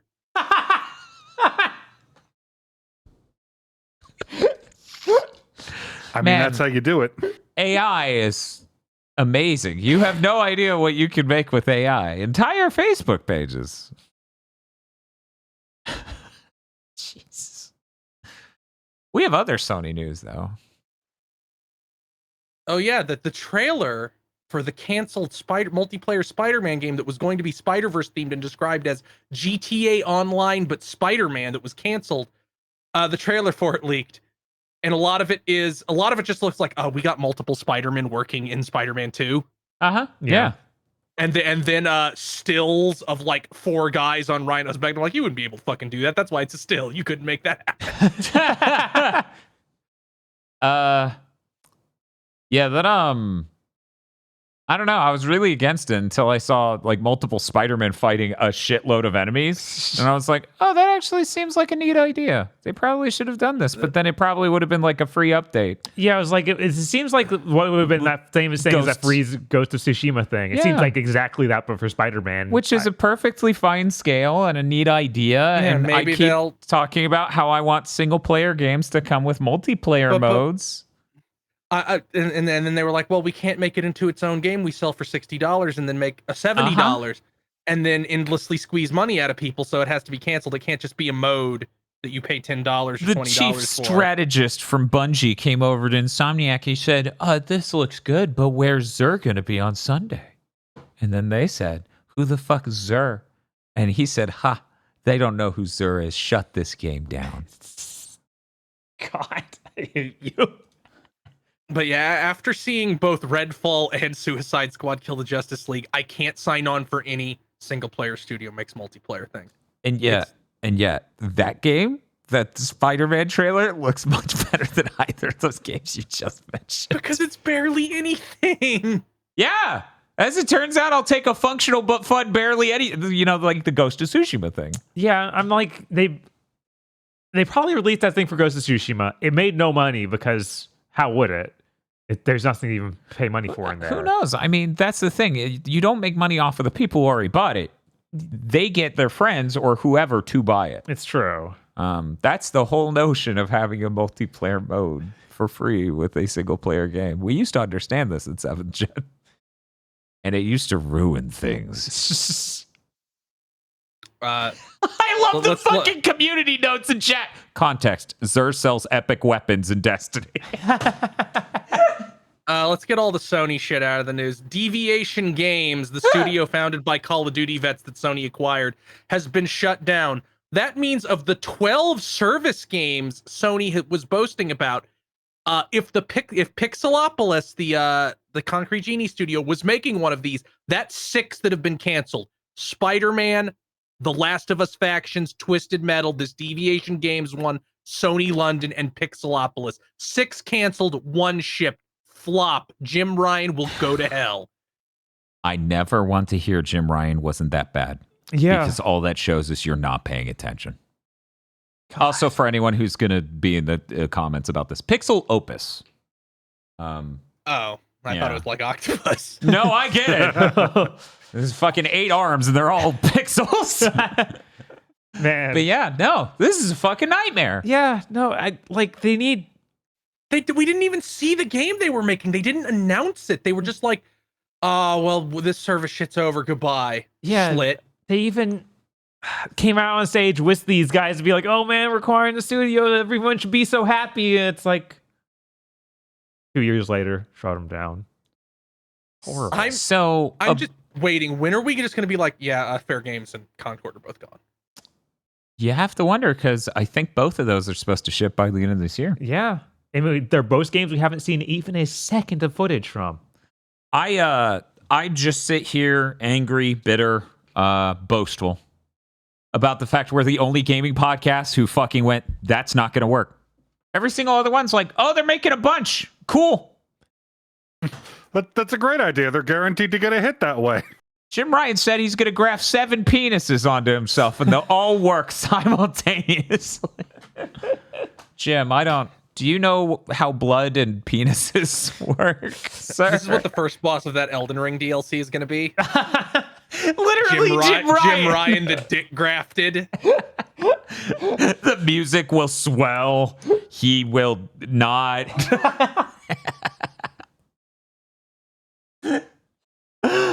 Oh, man. But yeah, no, they invested heavily in that studio, and for some reason it just bombed completely. For people who haven't been keeping track, heads and co-founders of that studio are already at Sony and have been for at least a month or 2.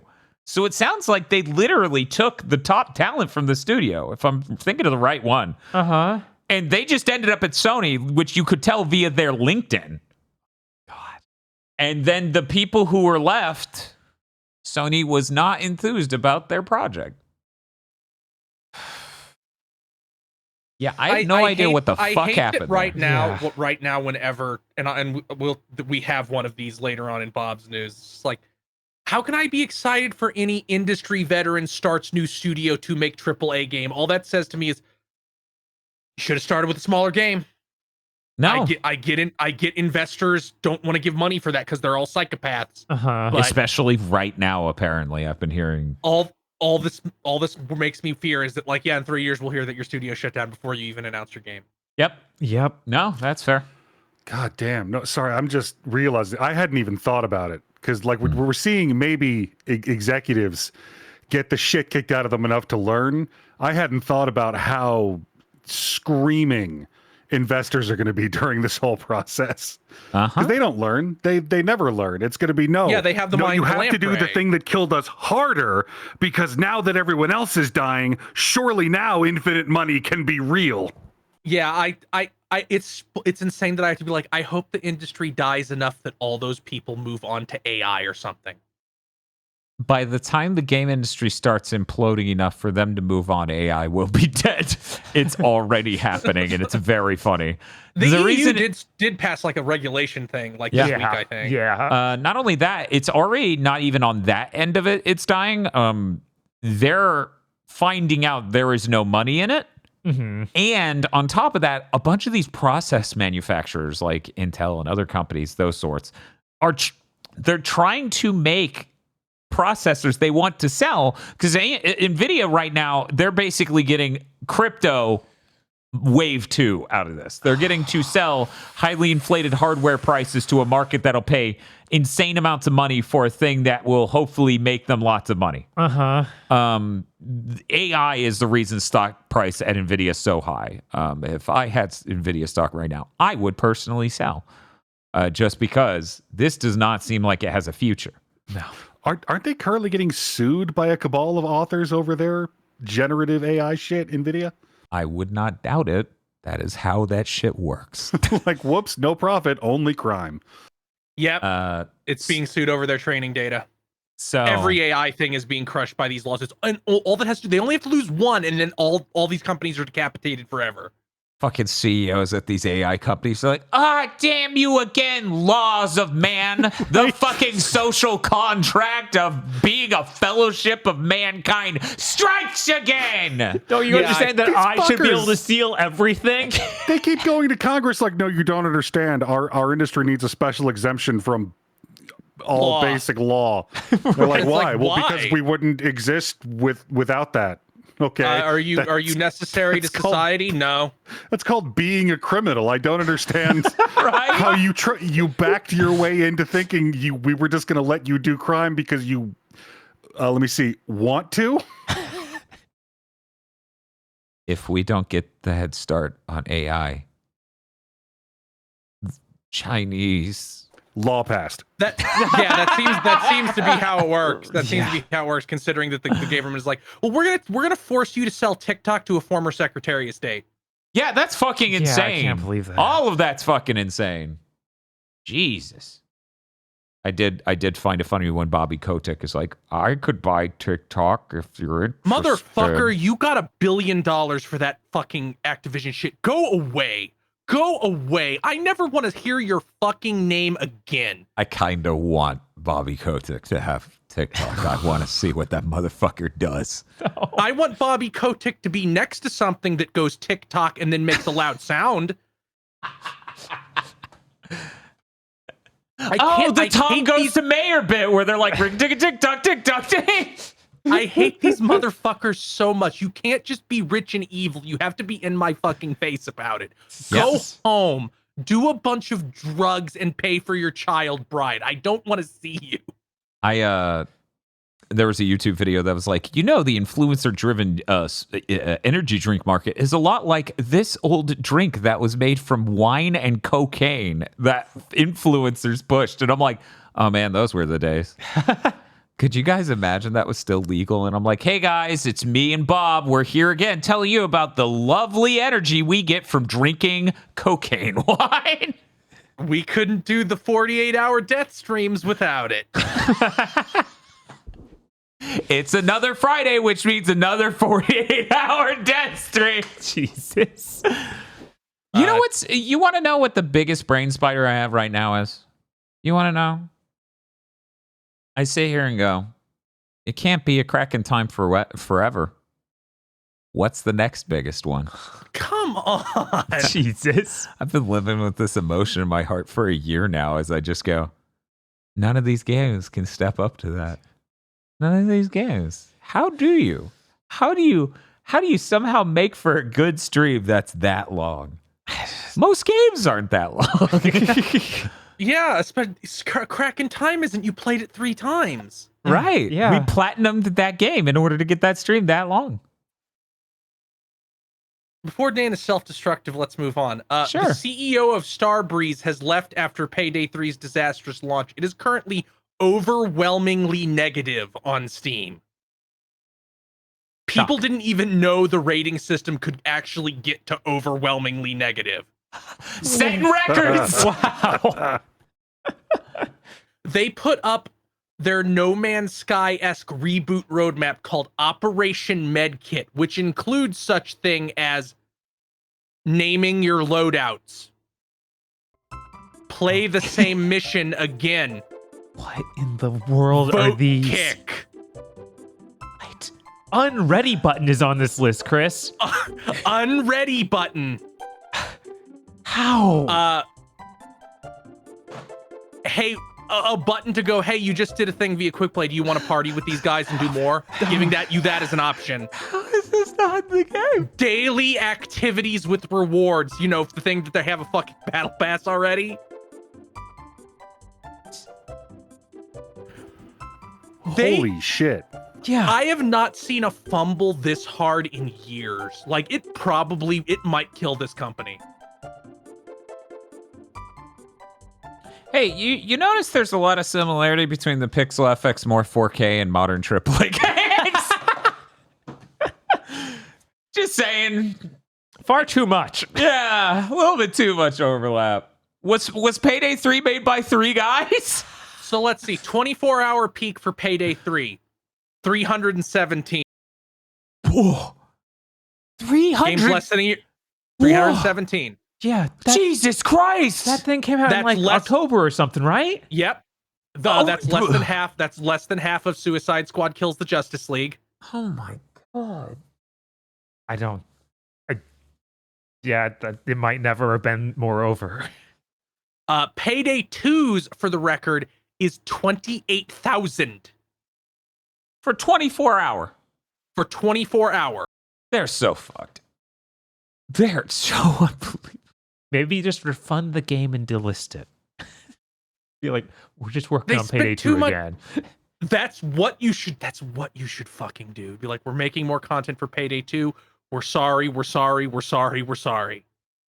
You need to be like Running with Scissors, where they had somebody else make Postal 3. Now nobody alive can ever buy Postal 3 again. We made DLC for Postal 2 in 2016.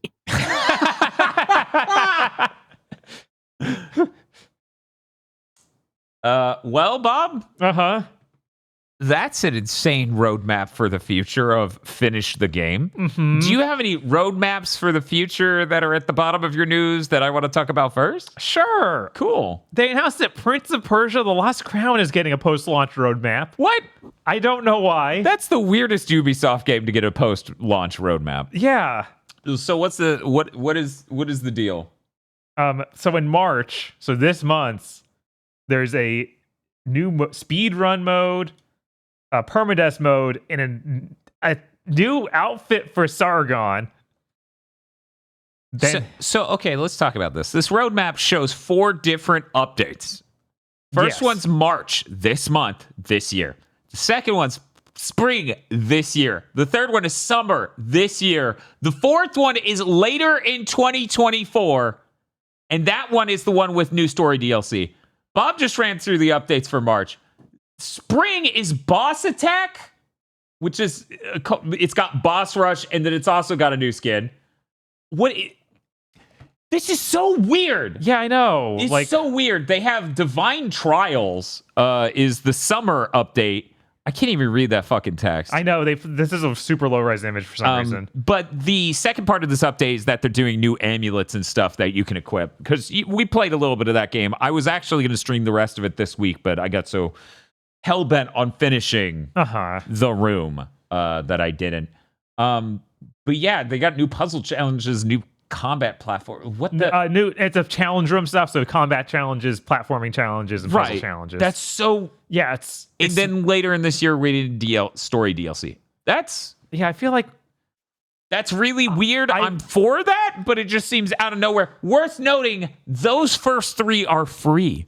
The story DLC seems to be the only thing they're charging for, and outfits for Sargon. it makes me worry about throughout how this game ends.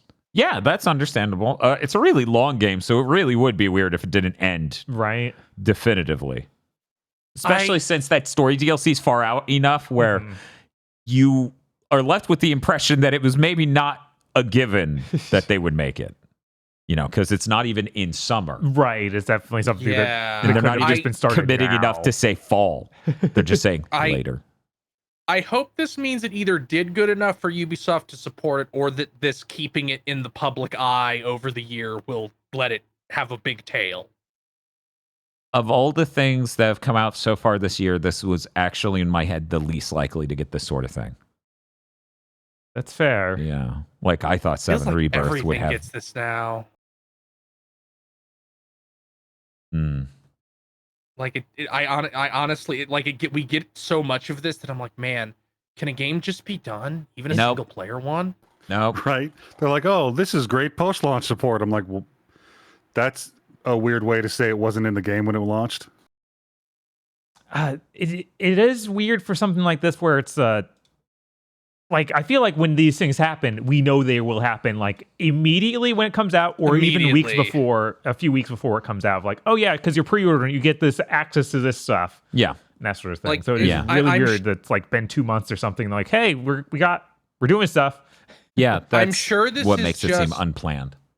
I'm sure this is just like, the more we remind people our game exists, the more copies we will sell. Mm-hmm. It's like that thing where marketing is about all marketing is convincing the people who would buy your game, telling them it would exist. Like telling them it exists. The hardest thing Right. is letting people know you're here, Discovery. especially for games. Mm-hmm. Yeah, that's crazy. Also, we forgot to mention, this isn't in the news. Penny's Big Breakaway did get an update, Oh, did it? and it is fixing a lot of stuff. Oh wow. Yeah, I didn't see it at all. I saw some people who were like, wow, I wish I had waited to play the game. And I'm like, man, if only there was a gaming news podcast that said this game wasn't quite ready and maybe just wait a bit before you play Penny's Big Breakaway. Yeah, man, I'm really getting sick of this. Like, guys, you can't simultaneously scream at me, buy games at launch if you want it to do, like, if you want the executives to know Right. it's good, while simultaneously going, that's the most expensive and worst it will be. Mhm. Yeah.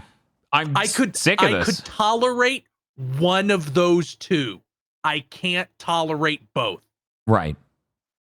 So what we need you to do, hear me out. Come here. Make the game perfect and ruin it over time. That motherfucker paid $20 less for me than me for the game. Make him feel that. Dan, we're not far out from some company doing that. 1 year in, add ray tracing. I want it to run like shit. I mean, like you're mostly kidding, but like think of Helldivers. Uh-huh. Yeah. If right now they announce that Helldivers is the best it's ever gonna get, and in 6 months we're just gonna start fucking with it. We're gonna break the AI of some enemies. We're gonna make some weapons malfunction at a low percentage that we're slowly gonna crank up. Uh-huh. That is how you beef up the tail end of an online game's life cycle. Just keep them coming back to see. Still, let's just I come do back think and look at the tire fire. I mean, that was Overwatch 2's plan, but then they said we couldn't even do that. Yeah, I was just I gonna say want this sounds somebody- like a Blizzard thing.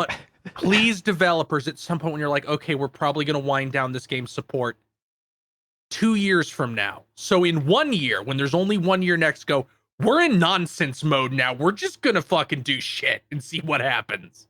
Also, Aggro, I'm not sure if you saw this. I hope this is just misinformation. Are there fucking fire tornadoes in Helldivers 2 now? Man, there's all kind of shit in Helldivers 2 now. It's a fucking There's nightmare. robots, people fly. I think there's another faction sneaking in. The beings made of light are sneaking in for fucking certain. The bugs can fly now. There are fire tornadoes. There are meteor showers. Yeah, I heard something about the bugs that can fly are a lie, but promoted by propaganda or something. They fly now? They fly now. And assuming a meteor doesn't hit them, then they really don't fly now. Isn't it so fucked up that that's the only thing from the sequels anybody will ever retain forever? Yeah, That and coining dubstep lightning because we needed a term to describe how broken that sounded. That's it. That's it. The cultural relevance of every other Star Wars film eclipses that one so much because the only thing anyone can retain is they fly now. I think it eclipses all the sequels. None of them have any cultural power at all. I feel. Yeah, it's Yeah. rough. It's rough when you just make mush, right? When you make films that don't have strong moments, that's troubling. That's or iconic lines. Hey, name an iconic line from the sequel trilogy other than "They Fly Now." Right? I was like, that's impossible. I genuinely Somehow. yes. That's a Fortnite line. He says it in the camp, doesn't he? He says it in the Yeah, trailer. but it's related. It's related to Fortnite, so I'm gonna say it's Fortnite. God damn it. Yeah, I think the only other thing I could think of that's even slightly cultural impact wise is when the beginning of Force Awakens, when Kylo Ren stopped the blaster with the Force powers. Yeah, Like, but that's just cool though. Yeah, it's I just don't a know cool that moment. anything I has don't- ever referenced it or I'm like- talks about it. I mean, that one stormtrooper shouting "traitor" became the biggest meme for meme, several but- months. Yeah, But that- nobody that remembers died, that though. now, and now we're 4 years out from, almost 5 years out from Rise of Skywalker, and people still reference "They Fly Now."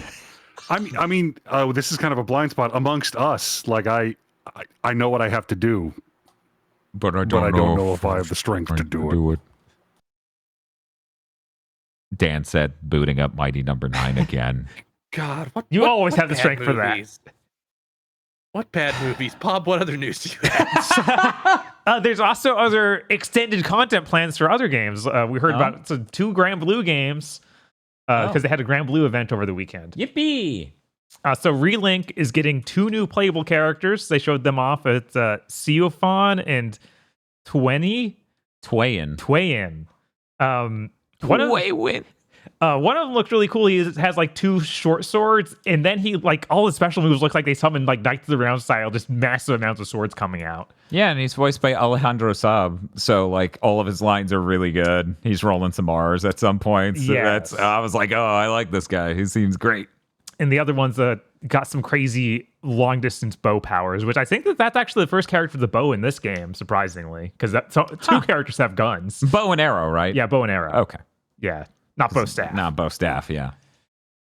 And they also today they added a new boss fight that's like super high level. Yeah, it's apparently super hard. Like the people who did like Monster Hunter, I played it for 200 hours. Like I can't fucking beat it. It's too hard.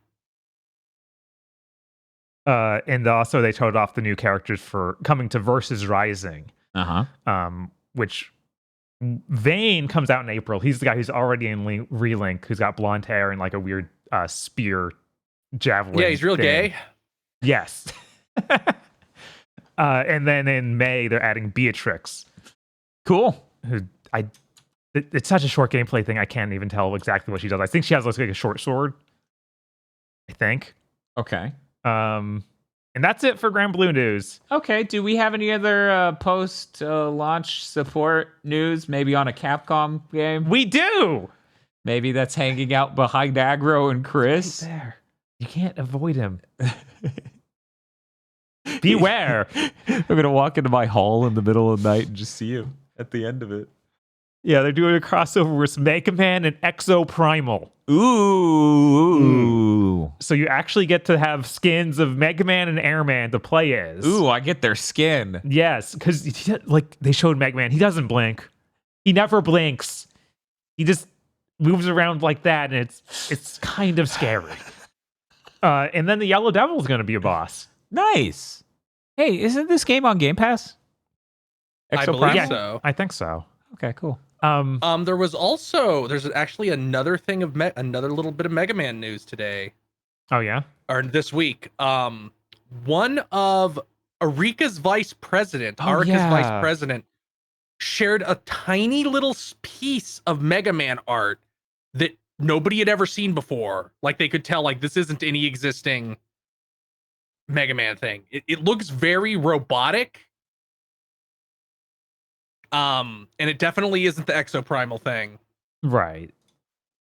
So this is nothing that we know about and they keep teasing like maybe we have something, so maybe it's related to that. And he deleted the original tweet. And Yes, there's and he another deleted it. weird tweet, which of course it was in Japanese, so it's being machine translated for me to read it at all. But it was Right. something about like, I'm going to contact the lawyer and see what I can talk about without causing incidents. I'm like, oh, interesting. I look forward to him saying stuff because I sure like Arika. Maybe Mega Man Mhm. Universe is finally coming out. This is like a weird Mega Man drone you play as in the user created levels. Mega Man sure is cool. Hey, they should do something with that. They should. They sure should. It's also crazy to see these fully playable outfits, Mm-hmm.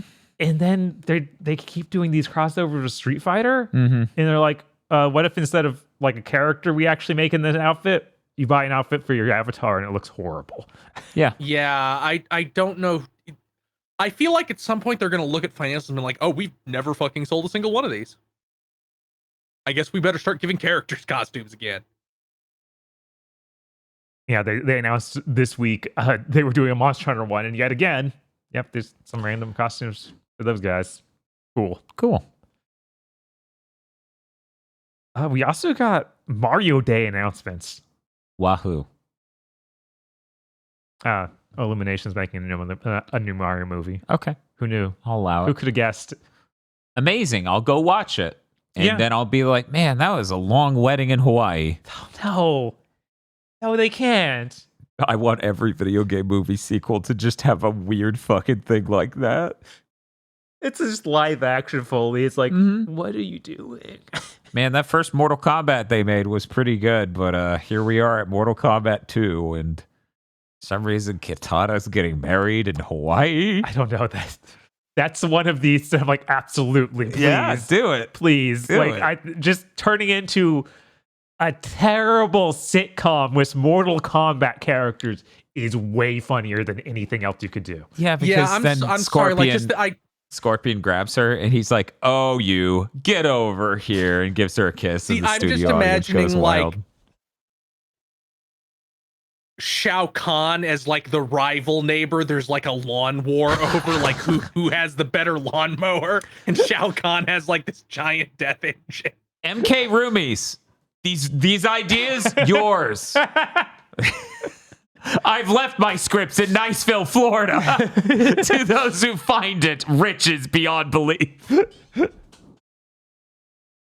Right after we ended podcast last week. 1 second. I have what's to up? read this. I must consult the homeowners association. Thank you, Matt O'B. That's really the Virgin good. Raiden consults the homeowners association. The Chad Shao Kahn just puts up a gazebo in his front yard. Yes. He's friends with the governor. The governor is Shinnok. Shit, we're about to do a live action Right? Mortal Kombat series on YouTube. Fuck.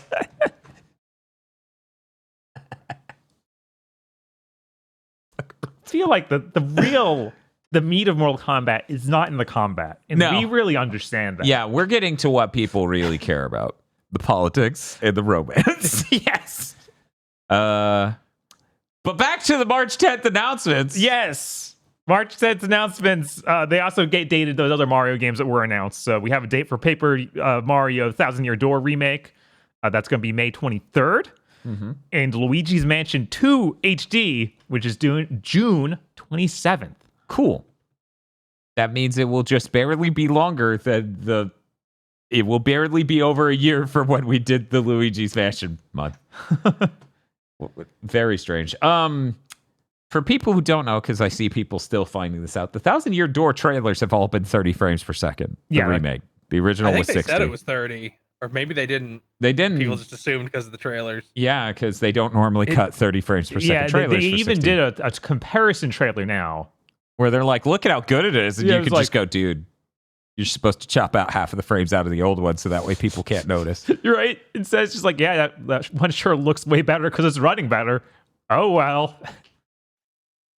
Yeah, Wait, I'll just play it. I'll just play it on the Switch too and hope they fix it. that would be nice. That'd be nice.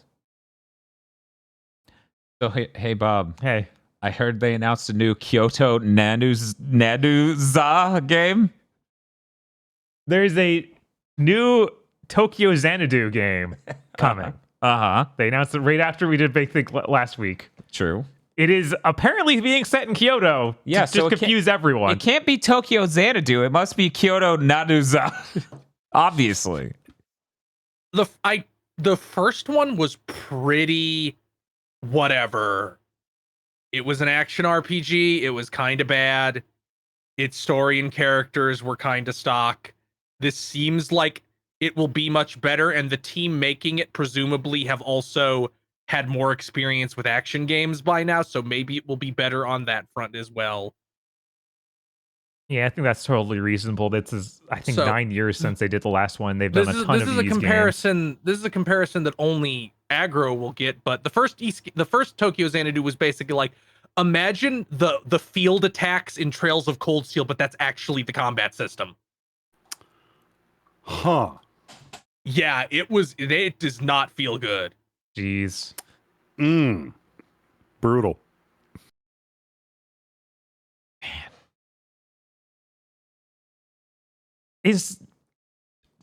But it's not like an Ease game? I don't. It's like a Persona game where you go to dungeons that are action combat. Okay. That's what I thought. I thought it was like their weird take on doing a Persona game. Yeah, but the combat is nothing like Ys, and I think Ys. I guess this must have been before Ys 8, I guess. Yeah, I think so. Because they announced this since that acted like it was the 10th anniversary, which that isn't until next year. Yeah, it was definitely a lot before Ys 8. And also the fact that its original platform isn't the Vita will surely help it in some ways. Yes, that always seems to bump everything up when you don't have to account for the Vita factor. Let's see. Multiverses actually got dated for coming back. Like they're relaunching it May 28th. I sure hope it has some gameplay changes. Yeah, it's been so long. They switched engines. Yeah, they're switching up to Unreal Engine 5. I'll be kind of surprised if it doesn't feel a lot different. Yeah, I don't know. Like, it feels like it has to. They also said they're improving that code and they're adding a new PvE mode, which could be cool. Like, sometimes you don't want to play a competitive fighter against other people. But yeah, I wish that they would say like if they're making it feel any different, because they focus on all these points, and this was announced through a video with just the head of the studio going through like a list of things and having the characters off screen being voiced and arguing behind him to make it haha, that's so funny, Bugs Bunny. Oh shit, this multiversus announcement trailer is so funny, I'm gonna merge without looking. But yeah, they didn't give any hard statements on it, but they were going to change the way a game felt, which maybe you should get rid of the weird 2v2 element and execute Rain Dog in front of everyone on a stage. You should do that. I need to go back through that trailer and see if they showed Rain Dog. They did. Of course they did. They're not going to get rid of him. They made him. They should get rid of him. I don't say this lightly, and generally I don't accept people who say this about shit nonstop, but I will say Rain Dog's cringe. He's like the most inert mascot I've ever seen forced down the throat of people. It's like, he stands toe to toe with Bugs fucking Bunny. I'm like, no, he does not. Yeah, he sucks. Like he looks like a sub character in League of Legends. Like another character would summon Rain Dog as an ability in League of Legends. If Steven Universe had a Bount arc, Rain Dog would be in it. I feel like that's giving him too much credit.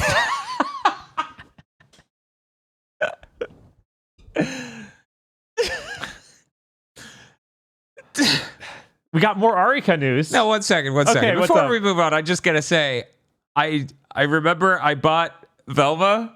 Yes. And an outfit for Velma, so I'm excited when it comes out to see if I can play as Velma yet. Man, now I'm just like, what if they don't honor those purchases? I think will they said they were Okay. and had to legally. Yeah, they kind Yeah, of they have to legally. That wasn't a different game. That was a beta. right.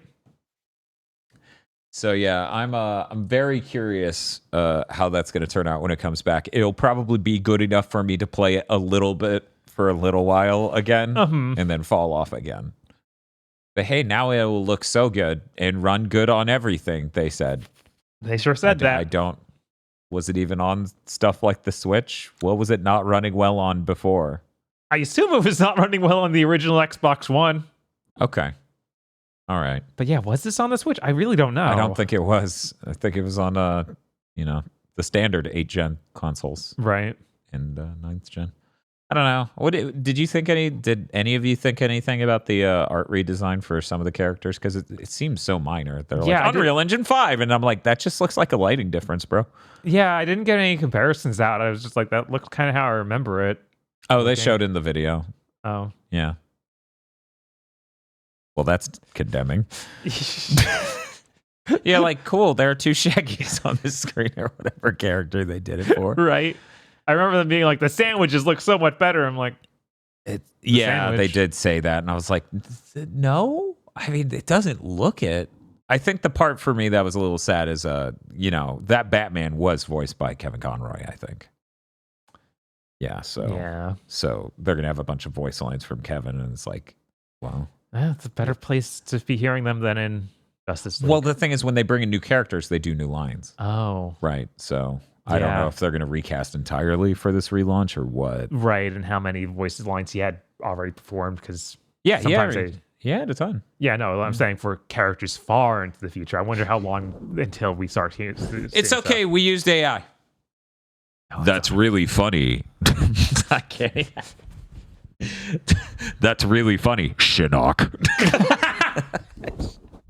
Of all the Mortal Kombat characters, Shinnok. Yeah, we just Scorpion. Why would what? No, Shinnok. Obviously, Everybody loves him. he's a governor. Anyway, let's move on. Shinnok's been in, like, what, 3 games total, baby? I don't know. If only we did some sort of PS2 Mortal Kombat month, we would know. And probably get a drinking habit. Yeah, that's like PS2 Mortal Kombat characters are like the 95, 96 bulls of nobody giving a shit. Like, all that we should do is play Shaolin Monks. I don't think we can do anything else for PS2 Mortal Kombat. Hey, Ed Boon, either actually give us that or shut the fuck up about it. You keep taunting people about it. Like, yeah, I saw it in stores last week. Like, you motherfucker. Hey, Bob, what's the next bit of news? Next bit of news. SNK and Arika, they're working together to revamp a non-fighting game IP that's owned by SNK. Neo Turf Masters! Finally! Robert Landau. I'm trying to think what it could even be. There's Metal Slug, of course. I Right. feel like that's the number 2. Metal Slug's the one that always jumps to my mind whenever it's like SNK owned, non-fighting. I'm like, okay. It could be an Athena game. Athena game would be really cool. That would be really cool because they get the It music. could be, Yeah. Psycho Soldier. Hell yeah. Let's go. Don't they have a beat 'em up game that's... Oh, chat, don't write Crystalis. I can't hope that big. No, yeah. That would be amazing. That's a dream game for me. Right. Because Crystalis is fucking good. They're gonna call it Godslayer this time. That way people are like, oh wait, this game's metal as shit. No one told me. That's its name in Japan. They don't own Bust a Move. That's Taito. Magician Lord. Yes! Do they own Magical Drop? I don't believe so. And Magical Drop came back already with that really bad release last year that Bob hated. Yeah. I think Data East owns it. Yeah, I think you're right. Whoever owns Data East now, they're not real anymore. Marvelous. Marvelous. So my money's on Metal Slug, Neo Turf Master, and I guess Athena. I think that's really the 3, right? Probably, like, Probably. man. They're letting those other people make a Metal Slug game. Yeah, allegedly. I could have sworn there was already a Metal Slug thing in the works. Yeah, there's that tactics thing at bare minimum. There's the and the tactics things, for Metroidvania sure. thing. The Metroidvania thing, which I think is Yeah. a mobile game. Maybe Yes. okay. Yeah, and that's already out, I think. But maybe only in China or something. So, yeah, maybe It it's a could be bigger thing. SNK Card Battlers, that weird Neo Geo Pocket Color game. Jesus. We're bringing back a long dormant IP, and then it's just that weird King of Fighters girl game that I forgot the name of, where it's just the all girls edition of King of Fighters. Yeah, they the did on SNK the Switch. gals, but AO's that's a fighting game. Heroines? Right, and it's like Yeah, that that's, is a fun. Well, Ikari obviously- Warriors. you change the genre. Ikari Warriors. Hell yeah, they're gonna ship us all controllers so we can like rotate the. Oh. Win 6 isn't good enough for Akari Warriors. No, I need that dial.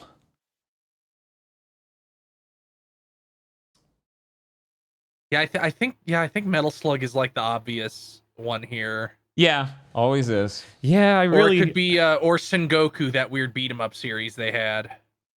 That thing was cool. It was cool. I feel like it's too small to even bother bring back.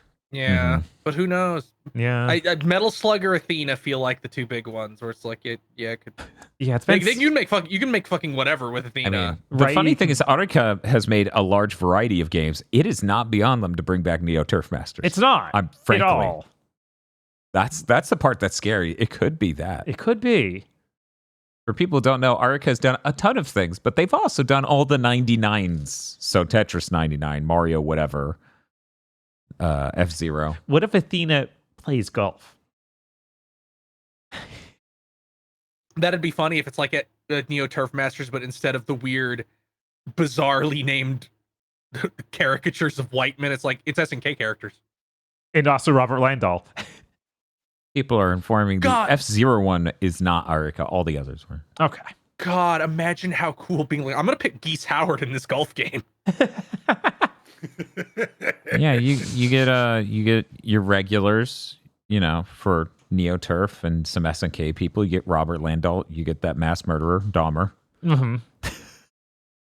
That's it. That's him in the game, right? That was his name, Jeffrey Dahmer in the game. I'm gonna pick Rock Howard, and I'm gonna get a birdie, and then he's gonna do like the flame wing as he poses. That would be so fucking sick. Would. Let's move on though. Yeah, we got information on Grandia HD collection. They're actually bringing it over to the PS4 and Xbox One now. The thing hit the Switch and PC years ago. Had terrible art. And nothing has changed. It's still that awful art they did. They remastered all the pixel art Aw. to Grandia 1 and made it these smudged messes. But I hear Grandia 2 is fine. Weird. Because that's not pixel based. That's all just actual it's 3D 3D. models. So it's just like we upres it and have widescreen now. Oh. I looked at I this and I'm like, see. maybe I should buy this, and I'm like, maybe I should go buy another PS1 copy of Grandia. It's just gonna be a thing I own and not a thing I use. Yeah, there you go. Limited run, huh? Yeah, of course. Limited Run's doing a physical edition. The digital one comes out later this month on the 26th. But Oh yeah, I guess that wasn't on PS4. It was only on Switch and PC. How bizarre. yeah, no, it was really weird. And on the 15th, you can pre-order your physical copy, so you too can enjoy waiting 2 years and watching people who log into Amazon and buy one get theirs before you. This isn't slander. I've literally watched someone in our fan base have to go through this. Real great. Real great. Yeah, so maybe I won't pre-order that because I wanted it just for the art, like Yeah. the book and everything, like the physical copy of it. But yeah, I don't. That sucks. Hey, Aggro, quick quiz. Pop quiz Uh-huh. here, okay? You ready? Stop Ted Lasso jump scaring me, Dan. I'm sorry. was that Okay. the quiz? No, Did I that pass? was not the quiz. Okay, here you go. Which one of these is the serial killer? That's going to depend on the year the game takes place. 1994? Sure, yeah, go ahead. Technician. Yeah, of course. That's Yeah, no, Jeffrey 94. It's Dahmer. definitely Technician. Yeah, look at that motherfucker. I told you, Bob. Yeah, no, it's true. Let's see. Technician is a serial killer. Veteran was at January 6th. He is Randy Marsh. Puttmaster cheats on his wife. Power golfer gets cheated on by his wife. What? Shotmaker is like the most important person in his hometown, and everyone loves him. Yes, Robert Landau.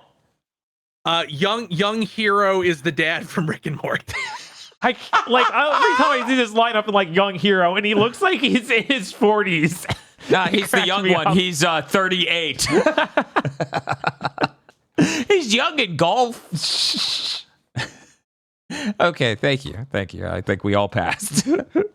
Have you ever seen the Family Guy gag where they're like, I forget the fucking setup, but it's like something about white runners, and it shows them getting like a 10-second head start on the 100-meter jet dash, and then all the black athletes just rinse them. Good Lord.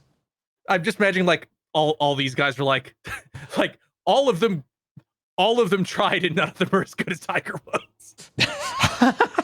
Like you put Tiger Woods in Neo-Turf match, he just kills them all. I would love that. It would be so good if it was the same lineup, but then they had pixel art Tiger Woods and all of his stats are maxed out. That would be really funny. And all of their expressions have been mildly changed to be sadder. Only when you select him, though.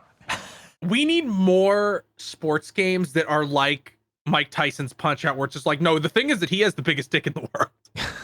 No, it's true.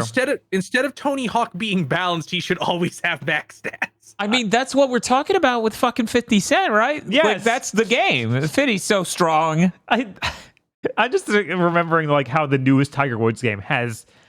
They made the Game of Thrones throne of golf clubs, and that's what he sits on the cover. That's really funny. Yeah. I forgot to do my check-in on sports games. Sometime soon, I'm going to have to do my check-in on sports games. Go to the GameStop, buy them used so I can return them. Right. Hey, turns out I fucking hate baseball. I mean, you just need just wait 1 year longer than you want, and then they'll all be $5. Right. Right, of course. Yeah, I'm not going to get the ones as they just came out. No, I'm going to get whatever the latest Man, when one the fuck is in that used new bin. Fight Night, EA? I feel like we covered that years ago. We did. God, I When forgot the that was fuck actually is that? announced in real. How hard is Jesus. it to make two motherfuckers punch each other in a ring? If they Let me said tell you, anything not about hard. it- Crack wine exists.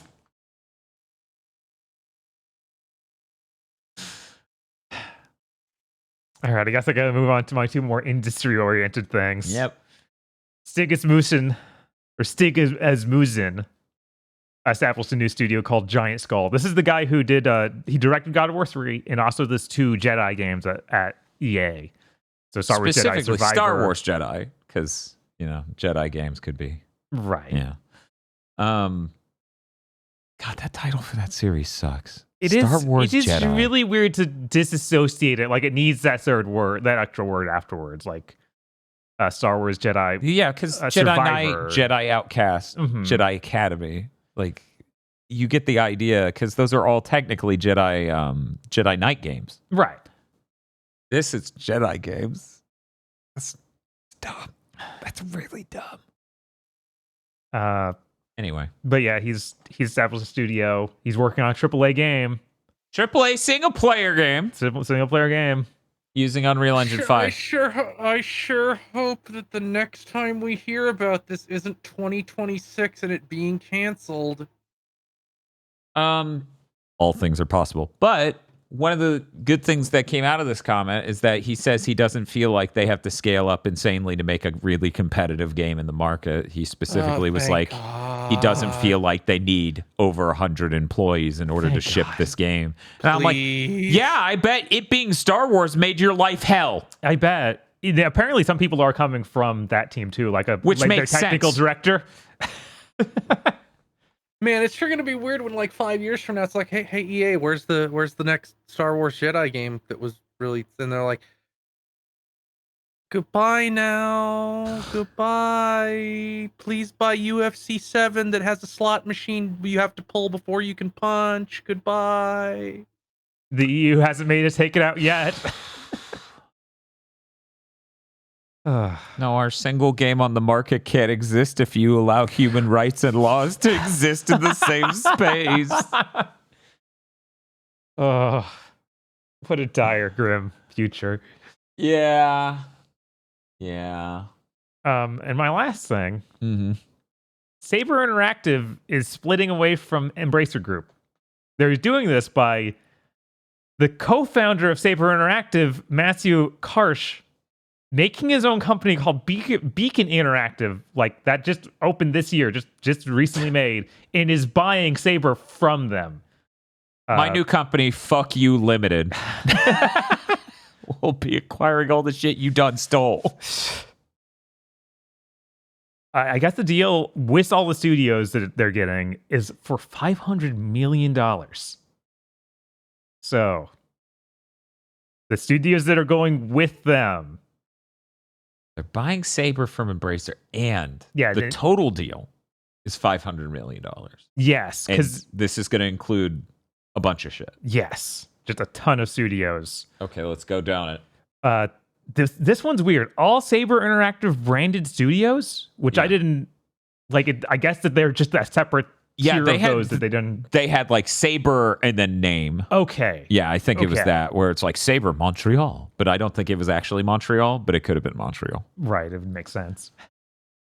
Dejic, Fractured Bite, Madhead Games, New World Interactive, Nimble Giant Entertainment, Sandbox Strategies, Slipgate Ironworks. Flex grip smooth pour. Yes. 3D Realms. Okay. 4A Games. That's the Metro people. That's the Metro people? Yeah. Oh. Zen Studios, Zen Pinball guys. Yeah, Pinball FX for people who don't know the title Zen Pinball. They whip, thank God. And apparently, weirdly, Embracer is keeping the rights to publish Metro. So I guess they'll work together on anything that they're working on. Yeah, Metro's right. sadly worth too much money for them to just give up like that. Okay. And then the studios that are staying with Embracer that were originally from Saber are Four Big Things, Aspire. Oh no, not the people who Washed. just put out Battlefront collection.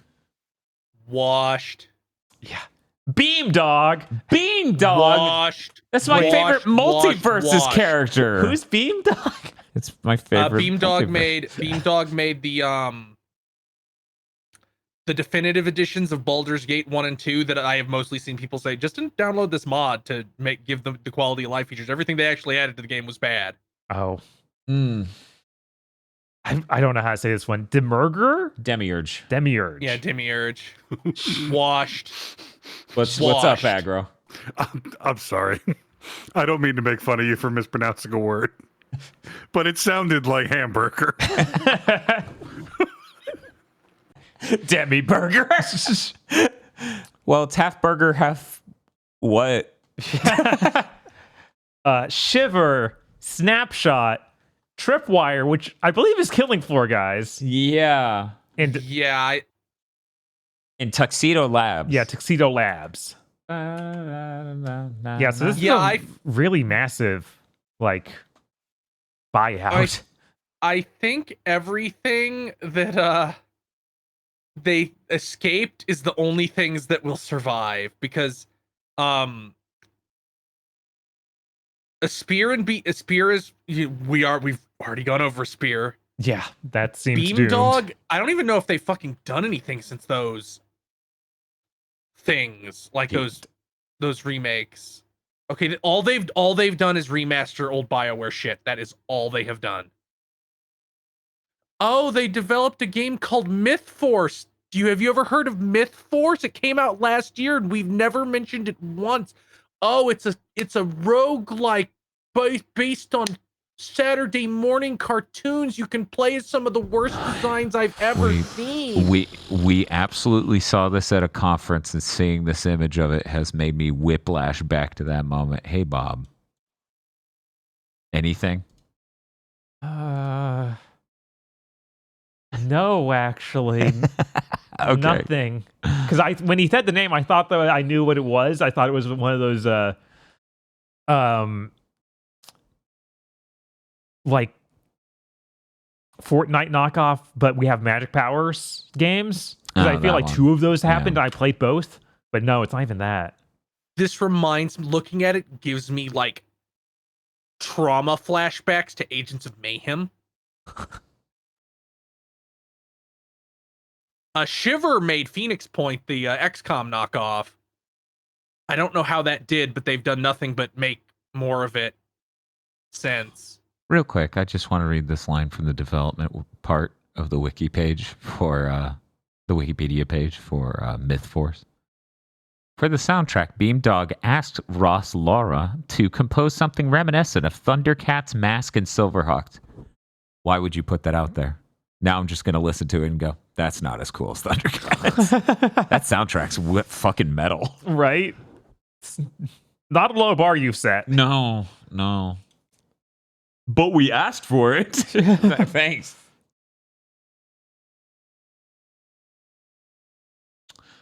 Yeah, I'm glad many people escaped, but not all, sadly. Yeah. Yeah, I really that song, do. The song is bad. They completely botched it. It's over. But yeah, I have to just assume that everyone that they didn't get is just going to be laid off. Like, unfortunate. So, why the fuck didn't Free Radical get this option? I don't know. Why couldn't this happen before that? They just they had to shed companies until they were weak enough for other companies to realize they could scavenge their parts. So stupid. Yeah. This is not working as intended. No. Yeah, I feel like you could say that about the last 30 years of American culture and No, it's economics true. and politics. And You could say that about society. You can just gesticulate at it and go, this is not working as intended. This is not my beautiful house. But yeah, the CEO of that new company is like, oh man, we're so happy to be part of the Embracer family, and we're gonna keep working together with them, and nothing's wrong. Like, okay, man, Cool sure. press release. I used to hearing it sound so desperate and transparent. And no bodies are to be found, so do not look for them. But that's it. Yeah, that's all. That's it for news. As we mentioned at the middle part, tomorrow Bob and I are playing Spider-Man 3 on PS3 to have the most maximally Spider-Man experience. Right. Because it's got the Spider-Man font on the console. It's the way you do it. I'm very excited. That game is fucking hilarious. Chris, I believe you said you were playing Silent Hill 1 on Silent Saturday? Hill 1 on Saturday. Will it be as good as Please be Spider-Man excited. 3? I don't know. I don't know. I've actually never played that game. I feel like it can't be especially bad. I feel like it's probably going to be like, this is notably worse than Spider-Man 2 on PS2 and Xbox and stuff, but it's still kind of fine. Yeah, I'm very curious because the one I always hear about is the one with like Web of Shadows with all the funny Wolverine cutscenes. Yes. Someday. Web of Shadows is really funny. It's an it's a infamous knockoff. I feel like you really have to give it a shot at some point. Yeah, I really want But to. I always think about the meme of just Spider-Man walking dejected while the Tokyo Ghoul music plays. Yes. But yeah, I feel like Spider-Man 3 is a good anchor point for us to branch off to play other Spider-Mans. Uh-huh. Like, to enter our own Spider-Verse. yeah. Spider-Month. Highly regrettable Spider-Month. Yeah. We gotta play that Activision The Amazing Spider-Man 2 Ooh. on the Xbox One. That was an 8th gen game. God, I just always remember seeing the 360 box. Also Yeah. on the one? Yeah, that shit's on the PS4 at Xbox One, yeah. Wow. Activision, that was the game they were making when they were like, good luck finding someone to make you a better Spider-Man game. And I'm like, guys, come on. What are you fucking saying right now?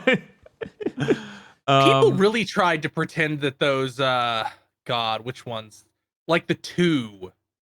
Yeah, on PS1. No. Like there was 2 in that weird Shattered Dimension and Edge of Time. Yeah. Yeah, people always have saying those are incredibly good. And it's like they took out the swinging so they could make the combat good. And I'm like, I don't believe that to be true for a second. Mm-hmm. You're sure as fuck not going to convince me of that. Excuse me. Yeah, I must be going fucking insane and zoned out for a bit, misheard what the fuck you said while I was disassociating. Did you say they took the swinging out of Spider-Man? I mean, there's no like open area you swing in a little bit during linear levels. Okay. So it's The Last of Us. They limited the scope of movement and stuff to make it more gritty and real. That's how they made it better. That where we're going with? Sure. All right. Okay, I believe you. I think they have Neil Patrick Harris. Does that do anything for you? Yeah, actually it does. Okay, there we go. It's kind of like when Roger Craig Smith shows up in fucking Bleach and I go, it's Sonic the Hedgehog. Hey, Aggro, what do you got going on in the next week as though it isn't obviously trying to find where my box of buried Unicorn Overlord gold is? I go on the hunt. The ironic thing is that I'll ruin a friendship by obtaining a game I need a friend to play with.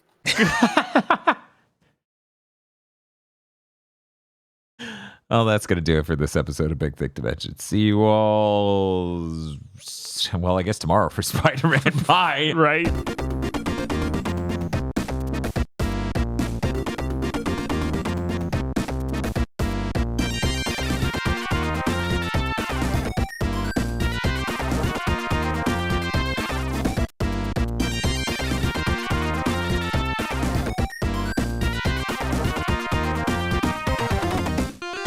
Thank you very much for listening to this episode of Big Think Dimension. Big Think Dimension was only possible because of you and your support over at patreon.com/GB podcast, where you can get early access to Pokemon Go to the Movies, Chugging Bleach, get access to exclusives like Isolation 119 and our commentary tracks for Cursed Content Club. Also, you get to vote on this month's Blessed Blonde Tent Blub. It's going to be a good movie, and I should get to bring one!